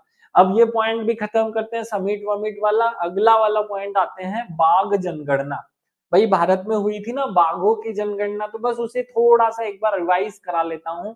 प्रधानमंत्री नरेंद्र, देखो बाघ रिपोर्ट पिछले साल आई, 2 साल में एक बार आती है, तो अभी 2023 के बाद 25 में आएगी, तो अभी वाली तो आई नहीं, वो तो जुलाई अगस्त में आएगी। तो अप्रैल 2023 में बाघ रिपोर्ट 2023, जो कि 5th बाघ रिपोर्ट थी, वो भारत के प्रधानमंत्री ने उसके आंकड़े जारी किए, और उसके तहत पाया गया कि मध्य प्रदेश जो है वो टाइगर स्टेट हो गया, मतलब सबसे ज्यादा टाइगर हमारे पास है। कितने? 7, 8 और 6 हो जाता तो नंबर याद करने में तकलीफ नहीं होती, लेकिन इसको ऐसा बदल करके याद करा जा सकता है। 7, 8, 6 वो लकी नंबर होता है ना, माना जाता है 786, तो बस 785 उसको लकी नंबर से कनेक्ट कर लिया।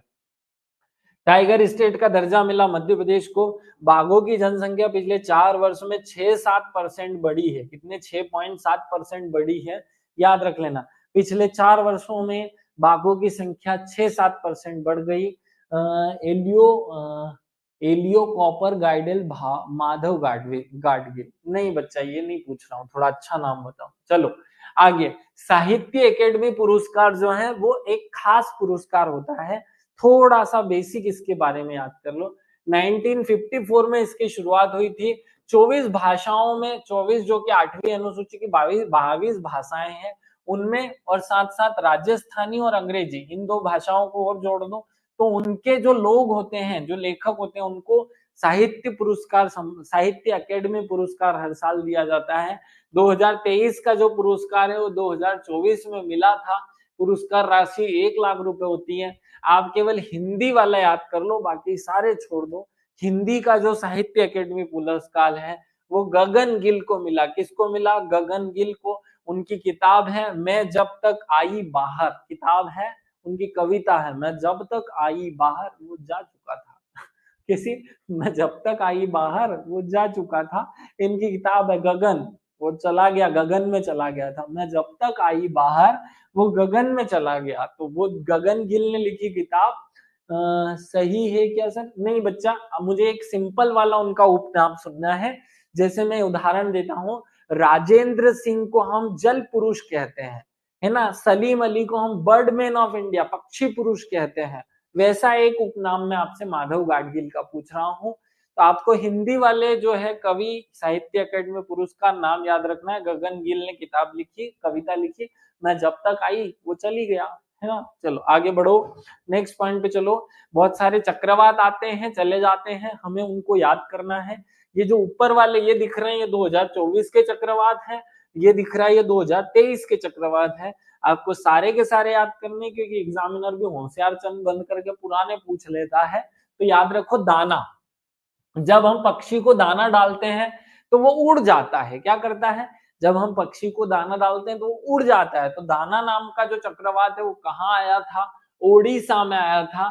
साथ में दाने डाले कहाँ जाते हैं? गरीब लोगों के तो खुद के दाने नहीं है, तो दाने डाले जाते हैं कहाँ? दाने डाले जाते हैं बंगले में, मतलब पश्चिम बंगाल में। तो दाने डाल दिए बंगले में तो पक्षी उड़ गए, याद हो जाएगा।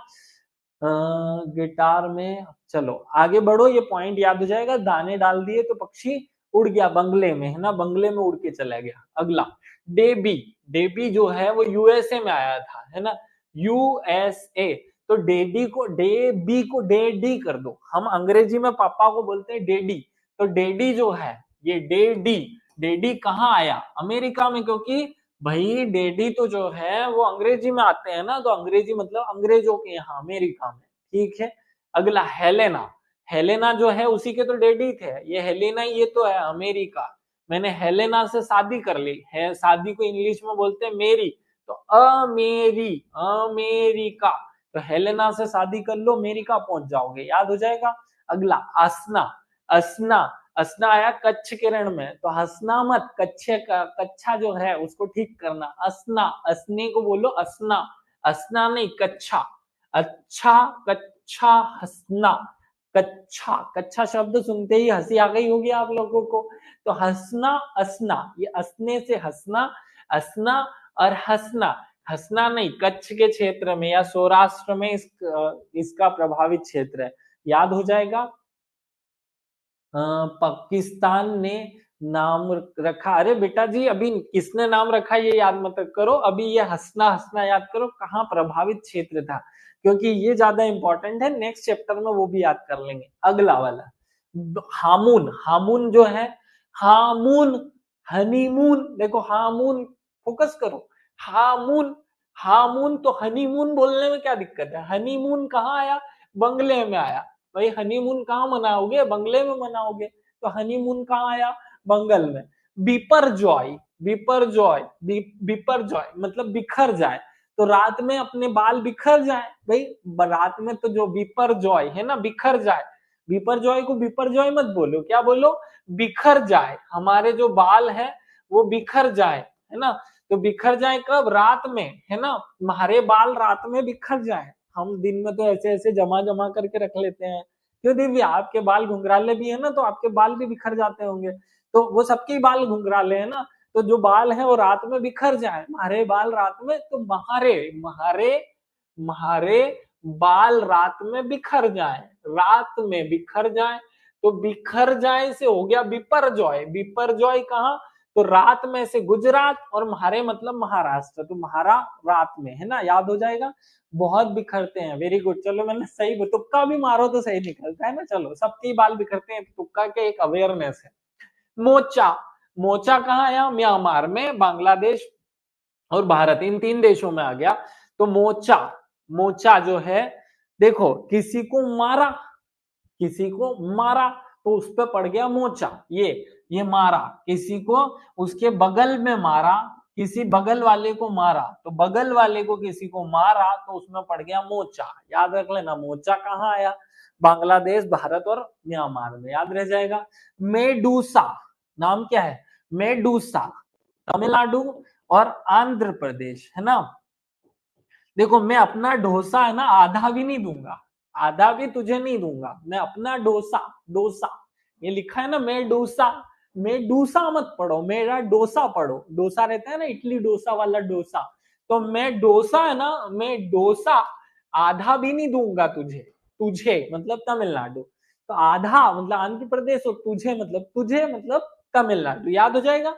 अरे याद हो रहा है कि क्या खाली मैं ही मजे ले रहा हूँ यहाँ पर बोर्ड के सामने, कैमरे के सामने? ऐसा तो नहीं है कि मैं आया, मैंने पढ़ाया, खुद ने हंस लिया और खुद ही चला गया। ये वाला सीन तो क्रिएट नहीं हो रहा है भैया। चलो जल्दी से बताओ, मेडूसा याद हो गया कि नहीं? मेडूसा, मेरा डोसा याद हुआ? हाँ। चलो अगले वाले पे आते हैं। सितरंग, सितरंग कहाँ है? पश्चिम बंगाल और बांग्लादेश में। अच्छे अच्छे 7 रंग कहाँ कहाँ दिए जाते हैं? गंजे से याद हो रहा है, ठीक है। देखो देखो, शीत रंग मतलब 7 रंग। भाई 7 रंग कहाँ चढ़ाए जाते हैं? कि यहाँ पोते जाते हैं। 7 रंग जो है वो बंगले में पोते जाते हैं। घरों में तो एक ही रंग होता है, घरों में तो क्या होता है, एक रंग से ही काम चलाते हैं। हम बंगले में मतलब बंगले में मतलब पश्चिम बंगाल और बांग्लादेश। अगला, मीचोंग, मीचोंग, मीचोंग कहाँ है? बंगाल की खाड़ी में। तो मी चोंग नाम क्या है? चोंग नाम क्या है? मी चोंग। ग मतलब अंदर की तरफ की बात हो रही है ना, तो बंगाल की खाड़ी में अंदर चला गया। मिथिला, मिथिला कहां पर आया? मिथिला भी बंगाल की खाड़ी में है, दोनों अपनी तरफ से याद कर लेना। रेमल, रेमल आया पश्चिम बंगाल, बंगाल की खाड़ी और बांग्लादेश, पश्चिम बंगाल बांग्लादेश। देखो, रेमल, रे मल, मल, हाथ मत मल, रेमल, है ना। रेमल बगल में। अब देखो, बंगला जो है वो बहुत कीमती होता है ना, तो कीमती बंगले में हाथ नहीं मलने चाहिए, वो मेल गिर जाएगा आपके हाथों का। अरे मेरे बाल ज्यादा घने हैं, पता नहीं मुझे कैसे कैसे घने हैं। तेज, तेज कहाँ आया? अरब सागर में, दक्षिण पश्चिम अरब सागर में, तेजी से आया दक्षिण पश्चिम। अरे नीचे की तरफ वैसे भी तेजी से आता है ना सब कुछ, तो ये याद हो जाए, बड़ा सिंपल है भैया। जितने भी हमारे जो चक्रवात वक्रवात 2023 और 24 में आया, आपको मैंने सब याद करा दिया, उनका प्रभावित क्षेत्र याद कर लेना, इनको 1-2 बार रिपीट करके। अब हम युद्ध अभ्यास पे आते हैं। क्या आप सब लोग तैयार हो युद्ध अभ्यास के लिए? थके तो नहीं हो? आज स्पीड कम है इसलिए थक नहीं रहे हो ना, स्पीड ज्यादा होती तो शायद थक जाते। थके तो नहीं हो?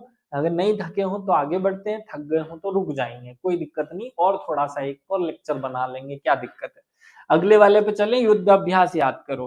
तो भारत और अमेरिका के बीच कौन कौन से युद्ध अभ्यास हुए हैं? देखो, भारत और अमेरिका इतने सारे युद्ध अभ्यास करती है आपस में, है ना। कैसे याद करोगे? सी डिफेंडर्स, सी डिफेंडर्स 2024, ये भारत और अमेरिका के बीच में हुआ। तारकश, तरकश, भैया अपने तरकश में तीर है, जब मैं शादी करने जाऊंगा ना तो तीर निकाल करके निशाना लगाऊंगा ताकि स्वयंवर जीत पाऊं, है ना। तो मेरे तरकश में बहुत तीर है। तो शादी करने का शब्द क्यों यूज किया? क्योंकि अमेरिका है ना, मेरी का, मेरी है इसमें, मेरी मतलब शादी होता है। तो तरकश जो है वो किसके बीच में हुआ? फिर कोप इंडिया जो है वो भी अमेरिका के बीच में, 20वां युद्ध अभ्यास, 15वां वज्र प्रहार, टाइगर ट्रम्फ और 7वां समंग साल्वेक्स, ये सारे हमें याद करने हैं। एग्जाम में क्वेश्चन ऐसा आता है दो तरीके से कि फलाना युद्ध अभ्यास किन दो देशों के बीच में हुआ, वज्र प्रहार नामक युद्ध अभ्यास किन दो देशों के बीच होता है। तो वज्र प्रहार, देखो दो बहुत महान देश जब एक दूसरे के साथ लड़ते हैं तो वज्र प्रहार करते हैं। तो दुनिया के सबसे महान देशों में भारत शामिल हो गया और अमेरिका पहले से शामिल है। तो अमेरिका और भारत एक दूसरे के साथ क्या करेंगे भैया, वज्र प्रहार करेंगे। ठीक ही याद हो जाएगा पहला। अगले वाले में आते हैं।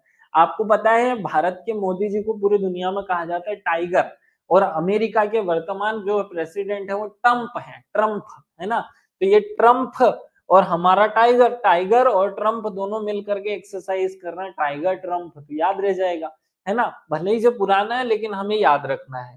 सॉल्वेक्स, सॉल्वेक्स भी जो है दोनों मिलकर विश्व की गड़बड़ियों को, समस्याओं को सॉल्व करने का काम कर रहे हैं। तो सॉल्वेक्स भी अमेरिका के साथ हुआ। फिर कोप, कोप मतलब खोप, इस दुनिया को किसका खोप, अमेरिका और भारत का खोप। कुछ देशों को अमेरिका का खोप, कुछ दो देशों को भारत का खोप। तरकश हमने याद कर लिया, सी डिफेंडर याद हो गया।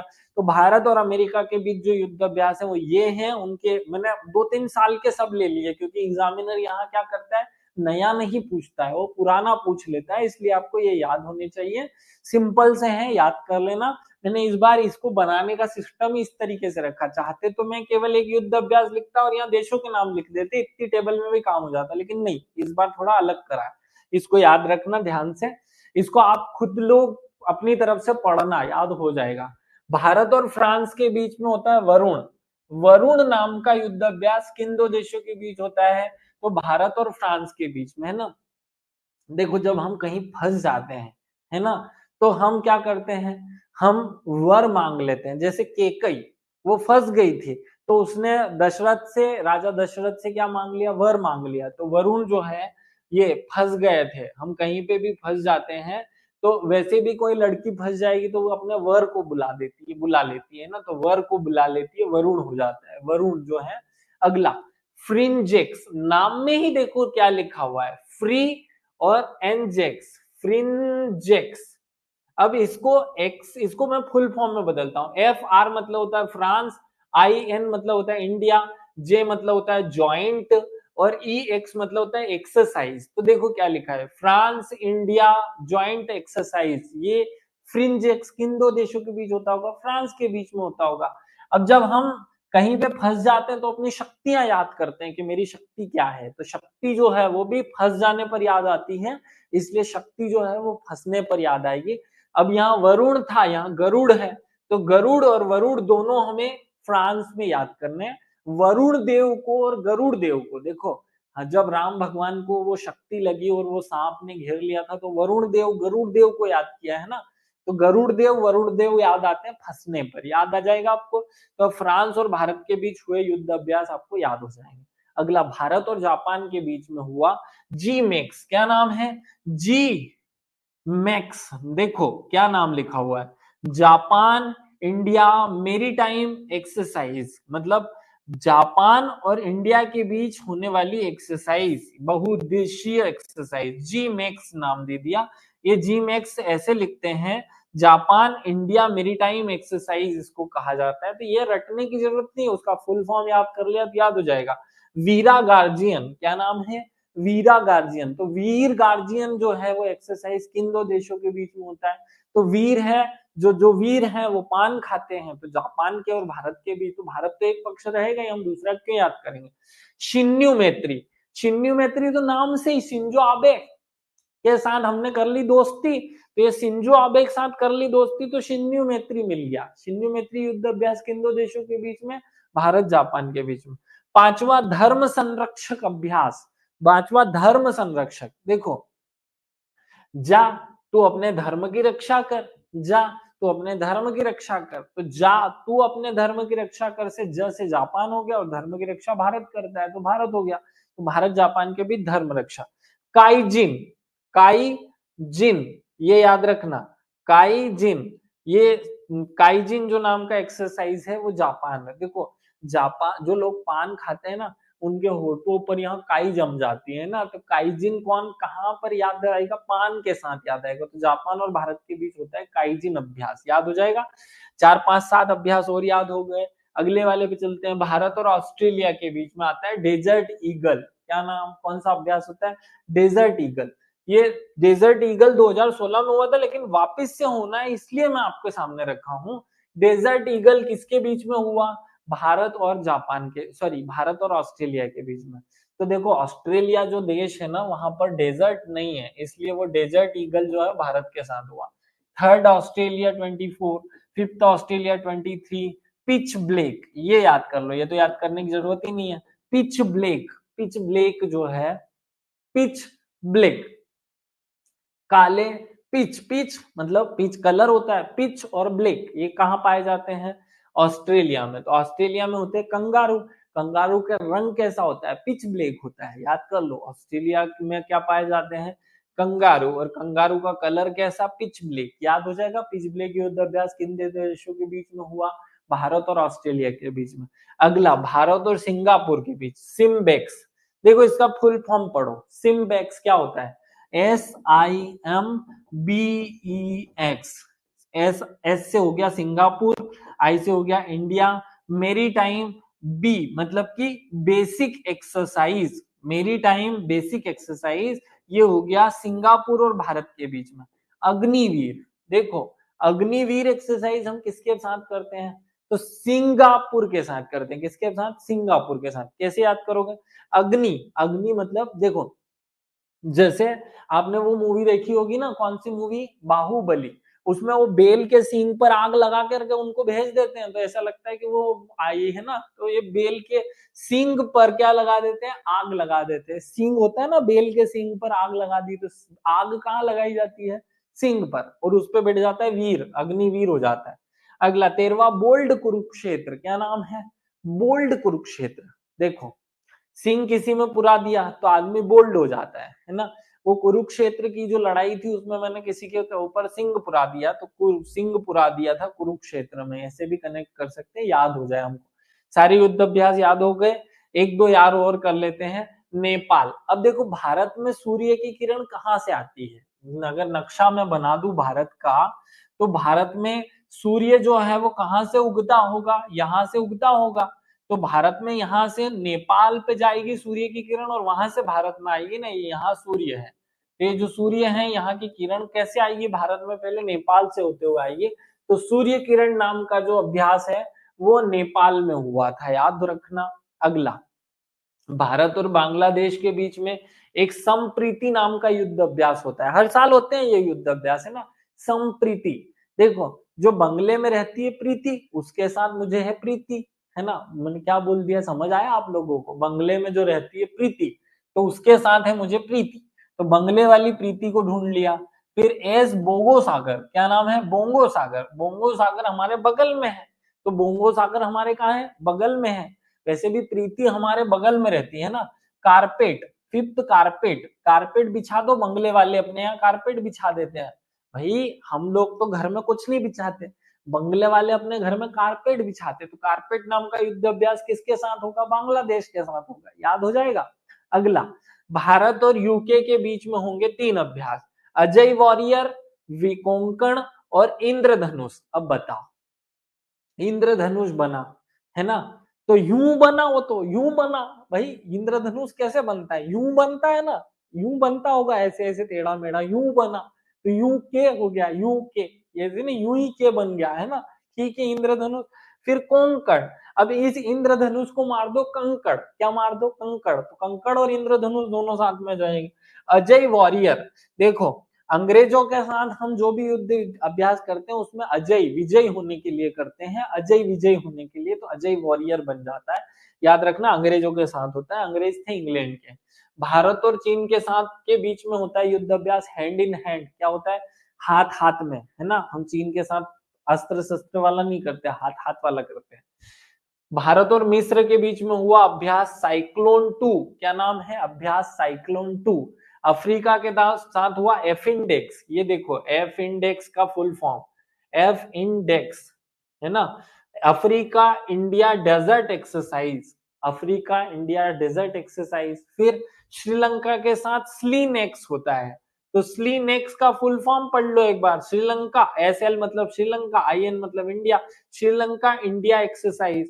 मित्र भी हमारा कौन है? श्रीलंका वाला। भाई हमारा मित्र रहता था ना, राम भगवान का मित्र, अब तो इंडिया पूरा राम हो गया, राम के नाम हो गया, तो इंडिया का मित्र है वही, उनका जो वो था रावण का भाई, क्या नाम था उसका? विभीषण। विभीषण उनका मित्र था, इसलिए मित्र शक्ति किसके साथ कर लेंगे हम? श्रीलंका के साथ। इंडो थाट, ये देखो Indo Thaat carpet, Indo Thaat carpet है ना, तो इंडो थर्ड, ये नाम ही इतना अजीब है, याद रख लेना, श्रीलंका के साथ है। और थाईलैंड जो है वो भी मैत्री है। तो देखो मित्र शक्ति, जब मित्र शब्द आएगा संस्कृत वाला तो याद रखना राम भगवान का श्रीलंका के साथ संबंध, और मैत्री शब्द आ जाएगा तो फिर याद रख लेना मैत्री शब्द जो है फिर वो थाईलैंड पहुंच जाता है ना। मित्र और मैत्री, मित्री याद आ रहा है, मित्री थाईलैंड में रहती है अपनी, है ना मित्री। आगे बढ़ो, भारत और ओमान के बीच में हुआ नल अल नजाह, नाम क्या है? अल नजाह, नाम ही इतना कठिन है, वैसे ही मुंह से नहीं निकलने वाला है। अल नजाह, अल नसीर और ईन ईस्टर्न ब्रिज, ये तीन हुआ। अल नजाह, अल नजीर, अल नजीर, ऐसे नाम है, ओमान ही हो सकता है ना। ये नाम जब हम बोलते हैं तो आदमी का मान सम्मान ही हिल जाता है कि क्या कह रहे हो भैया, तो मान सम्मान हिल जाता है, मतलब ओमान हो जाता है, याद रहेगा। अगला म्यांमार, म्यांमार को हम मारेंगे एक तो इम्बेक्स में, कैसे याद करोगे इसको? इम्बेक्स मतलब India Myanmar base exercise, basic exercise होता है, इंडिया म्यांमार बेसिक एक्सरसाइज है ना। फिर इमकोर, देखो ये भी फिर वही है, इंडियन में इंडिया म्यांमार कॉरपोरेशनल, वो जो भी एक्सरसाइज एक्सरसाइज शब्द बनता होगा, है ना। भारत और कतर के बीच हुआ जयार, जायर अल बड़, जायर अल बड़। देखो चूहे ने कुछ कतर दिया, अब वो बढ़ लिया, यहाँ से तो बढ़ लिया, वो कतर के साथ होगा, तो एक तो बढ़ लिया, कतर दिया और बह गया या बढ़ लिया, ठीक है। आगे बढ़ो, भारत और कजाकिस्तान के बीच होता है काजिंद, काजिंद कजाकिस्तान, बोलकर देखो याद हो जाएगा, काजिंद कजाकिस्तान। तो ये एक पार्ट हमने आपको याद करा दिया।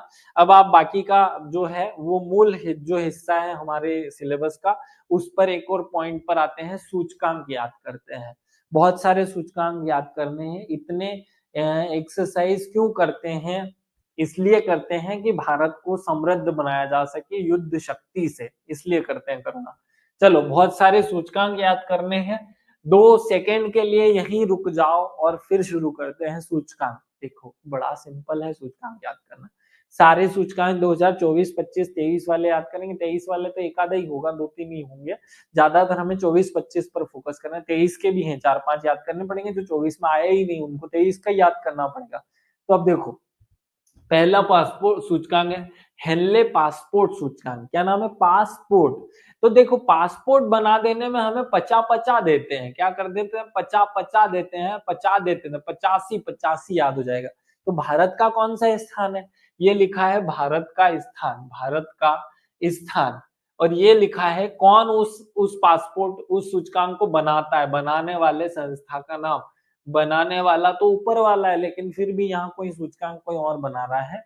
सबसे टफ होते हैं, कोई नहीं बेटा, अभी अगले 5 मिनट में आपको सारे सूचकांक याद हो जाएंगे। हेनले पासपोर्ट, देखो पासपोर्ट बनाने में पासपोर्ट ऑफिस वाले हमको 50-50 देते हैं, 50-50 देते हैं, तो 85-85 हो जाता है, आदमी 85-85 हो जाता है। तो पासपोर्ट सूचकांक में हमारा नंबर कौन सा?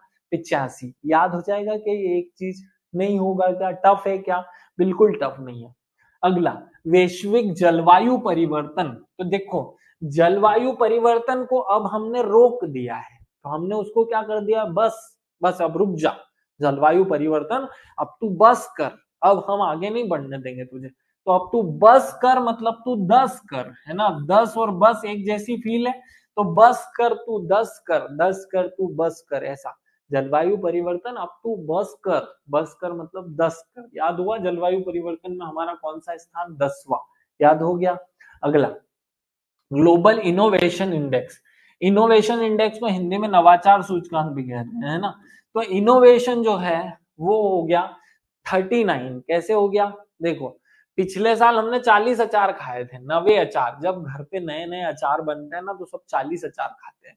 इस बार 3 अचार खाए, है ना। इस बार मैंने तीनों अचार बनवाए अपने घर पे। आपको पता है ये इनोवेशन को इनोवेशन मत बोलना, इसको बोलना नवाचार, नवा अचार।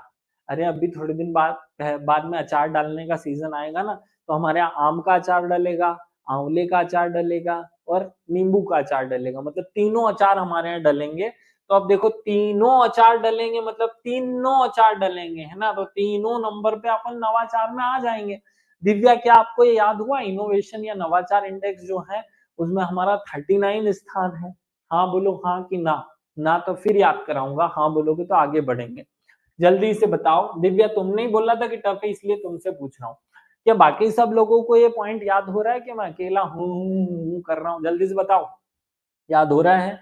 चलो आगे बढ़ो। बहुत सारे लोग तो ऐसे चुपचाप बैठ गए हैं, बस सुमड़े टाइप के देख रहे हैं।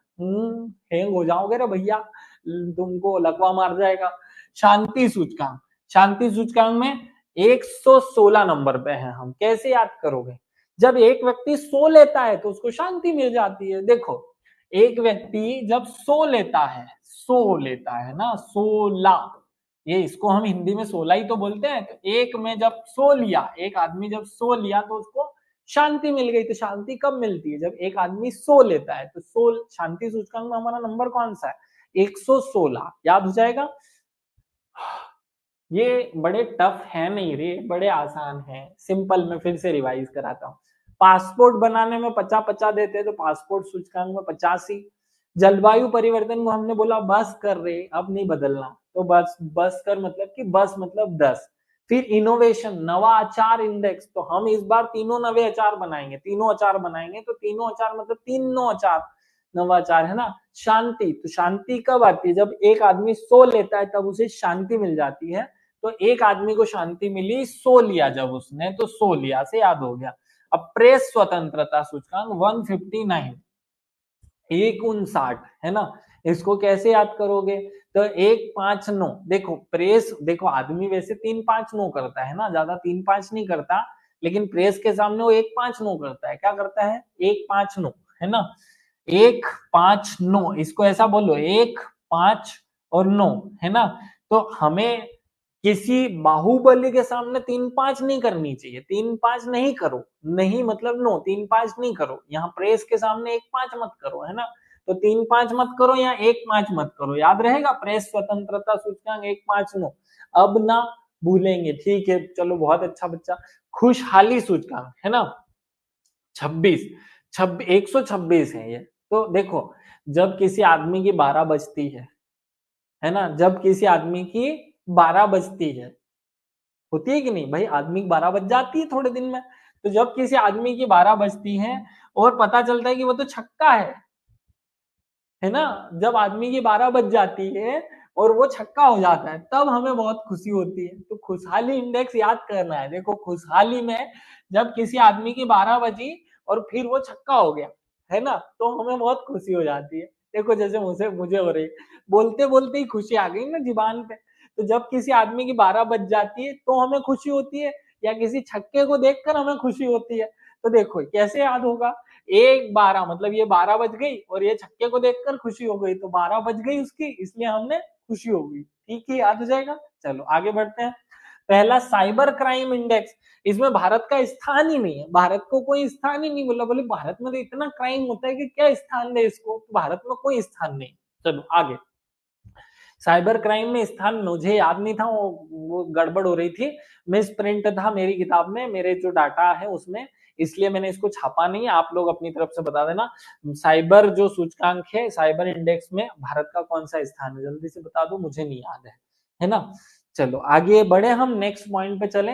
पर्यावरण प्रदर्शन सूचकांक, पर्यावरण प्रदर्शन जो सूचकांक है, तो देखो पर्यावरण को क्या है, पर्यावरण को क्या है, पर्यावरण को एक खतरा, पर्यावरण का जो खतरा है वो सब पे छा रहा है। क्या हो रहा है? पर्यावरण का जो खतरा है, ये क्या लिखा है? पर्यावरण प्रदर्शन सूचकांक, है ना। तो पर्यावरण का जो खतरा है वो सब पे छा रहा है। तो खतरा से बना 17 और छा रहा है से बना 6, तो इससे हो गया भारत पे पर्यावरण 10 था शायद, नहीं शायद नहीं चाहिए बच्चा, या तो परफेक्ट बताओ या मत बताओ, शायद तो बिल्कुल नहीं चलता है।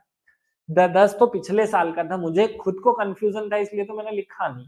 चलो ये आओ पर्यावरण प्रदर्शन। तो पर्यावरण का जो प्रदर्शन इतना खतरनाक है, सब पे खतरा छा रहा है। क्या लिखा है?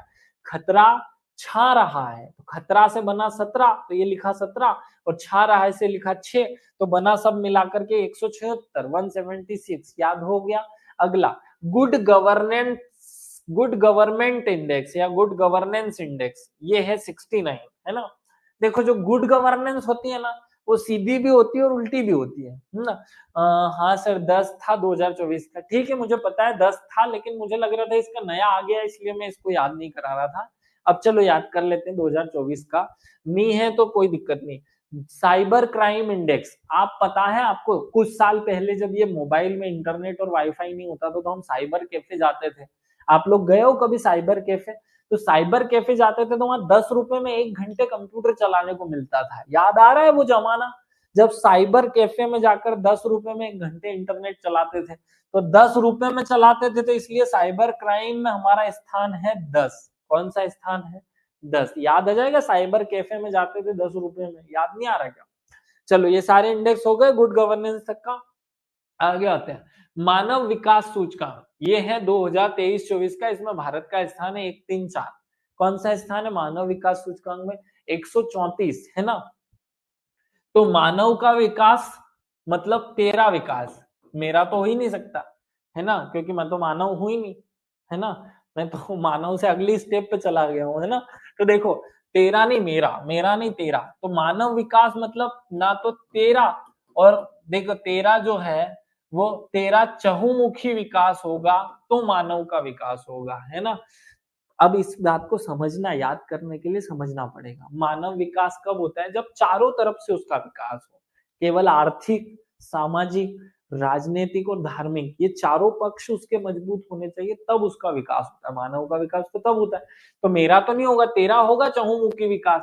तो तेरा चहुमुखी विकास हुआ तो तेरा चहुमुखी, ये तेरा हो गया और चहुमुखी से 4 हो गया, तो तेरा 4 मतलब कि तेरा 4 मतलब 134, तो मानव विकास हो गया। याद हो गया, है ना। अब आ गया भ्रष्टाचार धारणा सूचकांक में। कहा गए? भ्रष्टाचार धारणा सूचकांक का क्या आंसर है? नो 3। भ्रष्टाचार करना चाहिए क्या? तो आंसर मिलेगा नो। लेकिन हर 4 में से 3 आदमी करते हैं, तो देखो भ्रष्टाचार करना चाहिए क्या? तो आंसर मिलेगा नो। और फिर 3 लोग तो करते ही रहते हैं, तो नो 3 याद हो जाएगा। भ्रष्टाचार करना चाहिए तो बोले नो, नो, लेकिन फिर भी करते हैं, है ना। तो भ्रष्टाचार करते करना नहीं चाहिए, लेकिन हर चौथे में से 3 आदमी, 4 में से 3 आदमी करते हैं, तो नो 3 इसका नंबर याद हो जाएगा। अगला अंतरराष्ट्रीय बौद्धिक संपदा सूचकांक, ये है 42। क्या है? 42। तो देखो बुद्धि जो है वो अपने बा हुन में रहती थी, मतलब दादाजी को हमारे मालवा में बोलते हैं बा, क्या बोलते हैं, है ना। तो वैसे भी बुद्धि जो है वो अपने में 42 के बाद ही आती है ना। 42 कब आती है बुद्धि? 42। क्या बोल रहे हैं? अरे 2-4 बुद्धि के बाद आ गई तो भी भाग जाओगे यहाँ से। बौद्धिक संपदा, देखो बुद्धि तो आ जाती है वैसे 18 में, लेकिन संपदा आती है, बुद्धि और संपदा ये दोनों साथ में है। तो ये दोनों 2-4, 2-4-4, 2-4-2 ऐसे करके इनको आपस में कनेक्ट कर लो। 2-4 लोगों में ही तो है बुद्धि अपने यहाँ। वैसे भी सही में भी भारत में बुद्धि जो है ना वो 2-4 लोगों में ही है, लेकिन वो बुद्धि भी उल्टी है। उल्टी मतलब 2-4 पीछे से चलेगा। कैसे याद करोगे इस बौद्धिक संपदा सूचकांक को? ऐसे याद करोगे कि बुद्धि जो है वो पूरा भारत में 2-4 लोगों में ही पाई जाती है, 2-4 लोगों में पाई जाती है। याद हो जाएगा 42। हाँ अब वो याद हो जाएगा। अगला प्रतिस्पर्धात्मक सूचकांक, प्रतिस्पर्धा है 40। देखो आपने देखा होगा सबसे बड़ी प्रतिस्पर्धा हुई थी अलीबाबा और उसके 40 चोर में। किसमें हुई थी? अलीबाबा के 40 चोर में। तो प्रतिस्पर्धा किसमें होती है? 40 चोरों में होती है। तो प्रतिस्पर्धात्मक सूचकांक 40 चोरों के बीच में हुआ, तो भारत का स्थान कौन सा हो गया? 40। याद हो जाएगा। अगला आतंकवाद सूचकांक, आतंकवाद सूचकांक है 14। देखो जो 14 साल के उम्र के बच्चे हो जाते हैं ना वो आतंकवादी बनना शुरू हो जाते हैं। याद आया आपको? आतंकवादी वो आया था ना अजमल कसाब, वो 14 साल का ही तो था, 18 साल का था। तो वो अजमल कसाब जैसे आतंकवादी जो आते हैं ना वो 14-15 साल के होते हैं बस, तो 14वां नंबर आ जाता है हमारे भारत का। याद हो गया आतंकवाद सूचकांक में। अगला लैंगिक अंतर, भारत में इतनी 12 बजी पड़ी है लैंगिक अंतर के कारण कि कोई अंतर ही नहीं बचा। तो देखो भारत में लैंगिक अंतर, तो लैंगिक अंतर से ही 12 बज गई है, नहीं है ना, 12 बजी है नहीं, तो 12 और 9 तो 129 लैंगिक अंतर सूचकांक है 129, याद करोगे। बड़ा बेकार था, क्या था बड़ा बेकार, अजमल का सांप, ठीक है। अगला आर्थिक स्वतंत्रता सूचकांक 12 और 6, इसको छोड़ दो। अगला सतत विकास सूचकांक, सतत विकास सूचकांक, देखो सतत विकास होगा तो हम 9-10 तक पहुंच जाएंगे, मतलब 9-10 तक पहुंच जाओगे आप, तो 9-10 को उल्टा पढ़ना है 109, मतलब ये 10 और फिर ये 9 पढ़ना है। सतत विकास जब होता है ना तो 9-10 तक पहुंच जाते हैं, है ना, 9-10 तक पहुंच जाते हैं, याद रहेगा। अगला ग्लोबल हंगर इंडेक्स, भूख लगी है, हंगर मतलब भूख, तो भूख कब लगती है, 100, देखो जब हमें भूख लगती है ना तो 5 रुपए का पार्ले जी या 5 रुपए की चाय और 10 रुपए के पार्ले जी में भी काम चला लेते हैं, है ना। तो जब हमें भूख लगती है ना तो 5-10 रुपए में भी काम चला लेते हैं, याद आया, ये 5-10 रुपए में भी काम चला लेते हैं, हाँ ना, सच में भी जब भूख लगती है तो हम 5-10 रुपए में काम चला लेते हैं और यूं तो होशियार बनते हैं दुनिया भर का, हाँ सच में भी भूख लगती है तो 5-10 रुपए में पेट भर जाता है। और जब भूख ना लगी हुई हो तो 1000 रुपए में भी पेट नहीं भरता है, चोंचले करने होता है ना तब तो जब भूख लगती है तो 5-10 रुपए में पेट भर जाता है, मतलब 105वां नंबर हो जाता है भारत का, याद हो गया। सारे सूचकांक एक बार थोड़ा शांति से देख लेना, ये याद हो जाएगा, कोई बहुत बड़ा टफ काम है नहीं। ये सूचकांक वाला चैप्टर हमारा खत्म होता है। वन स्थिति रिपोर्ट, अब देखो वन स्थिति रिपोर्ट जो है ना वो बड़ी आसान सी है, कैसे, ये देखो सिंपल, वन में हमें कुल वृक्ष और कुछ वृक्षों का आवरण याद करना है। छत्तीसगढ़, उत्तर प्रदेश और उड़ीसा ये सर्वाधिक वृद्धि वाले राज्य हैं। तो जब मैंने आपको आपको वैसे तो ये कृष्णा सर आपको याद करा चुके हैं वन स्थिति रिपोर्ट, आप इसी को रिवाइज कर लेना, मैं याद नहीं करा रहा हूँ क्योंकि कृष्णा सर ने अलग से आपको याद करा दिया है। नेक्स्ट पॉइंट पे चलते हैं, भारत सरकार और उसके ऑपरेशन, बहुत सारे ऑपरेशन भारत सरकार करवाती है। कि थक वक्त तो नहीं, क्या 2-2.5 घंटे से क्लास चले जा रही, लगभग 2 घंटे से ज्यादा, 2.5 घंटे से 2.5 घंटे के आसपास होने वाला, 2 घंटे से ज्यादा हो गई मतलब कहानी। तो क्या आप लोगों का दिमाग ऐसा तो नहीं हो गया कि हैंग होने लगा हो, ओ बाप रे, ऐसा तो नहीं है। अगर ऐसी स्थिति है तो ये वाला जो पोर्शन जो थोड़ा सा बचेगा, 2-3 टॉपिक बचे हैं, मतलब अब क्या करना है हमें, हमें हर एक महीने की 2-3 न्यूज पढ़नी है और बस ऑपरेशन करने हैं, 2-3 टॉपिक और बचे हैं। तो अगर ये टॉपिक आप खुद कवर कर लो तो मैं छोड़ देता हूँ, नहीं करना है तो मैं करा देता हूँ। तो आप लोग इसको एक बार खुद कर लेना, नहीं लगेगा तो फिर मुझे बता देना, मैं याद करा दूंगा। देखो ये अब मैं इसकी क्लास लूंगा नहीं है ना, ये खुद ऑपरेशन आप खुद ही कर लेना, 5-10 ऑपरेशन हैं, ये कुछ हमारे पोर्टल्स हैं जो हमें याद करने हैं। और फिर नेक्स्ट पॉइंट जो है वो मंथली शुरू होता है, हर एक मंथ की एक एक 2-2 न्यूज है, जनवरी की 2-3 न्यूज है, फरवरी की 2-3 न्यूज है, ऐसे मैंने हर 12 महीने की 12-12 दूनी 24, 25, 30 न्यूज बना दी और वो आपका पूरा कंप्लीट हो जाएगा करंट अफेयर्स। तो ये सिंपल लॉजिक है, बड़ा आसान है ये याद करना। अब आगे ये ऐसी ये हर एक महीने की 2-2 3-3 न्यूज मैंने आपके सामने रख दी है, ये आपका पूरा करंट अफेयर्स जो है वो खत्म हो जाएगा। तो कोशिश करना, अगर आप लोग कर पाओ तो ठीक है, नहीं कर पाओ तो मुझे बता देना, मैं करवा दूंगा।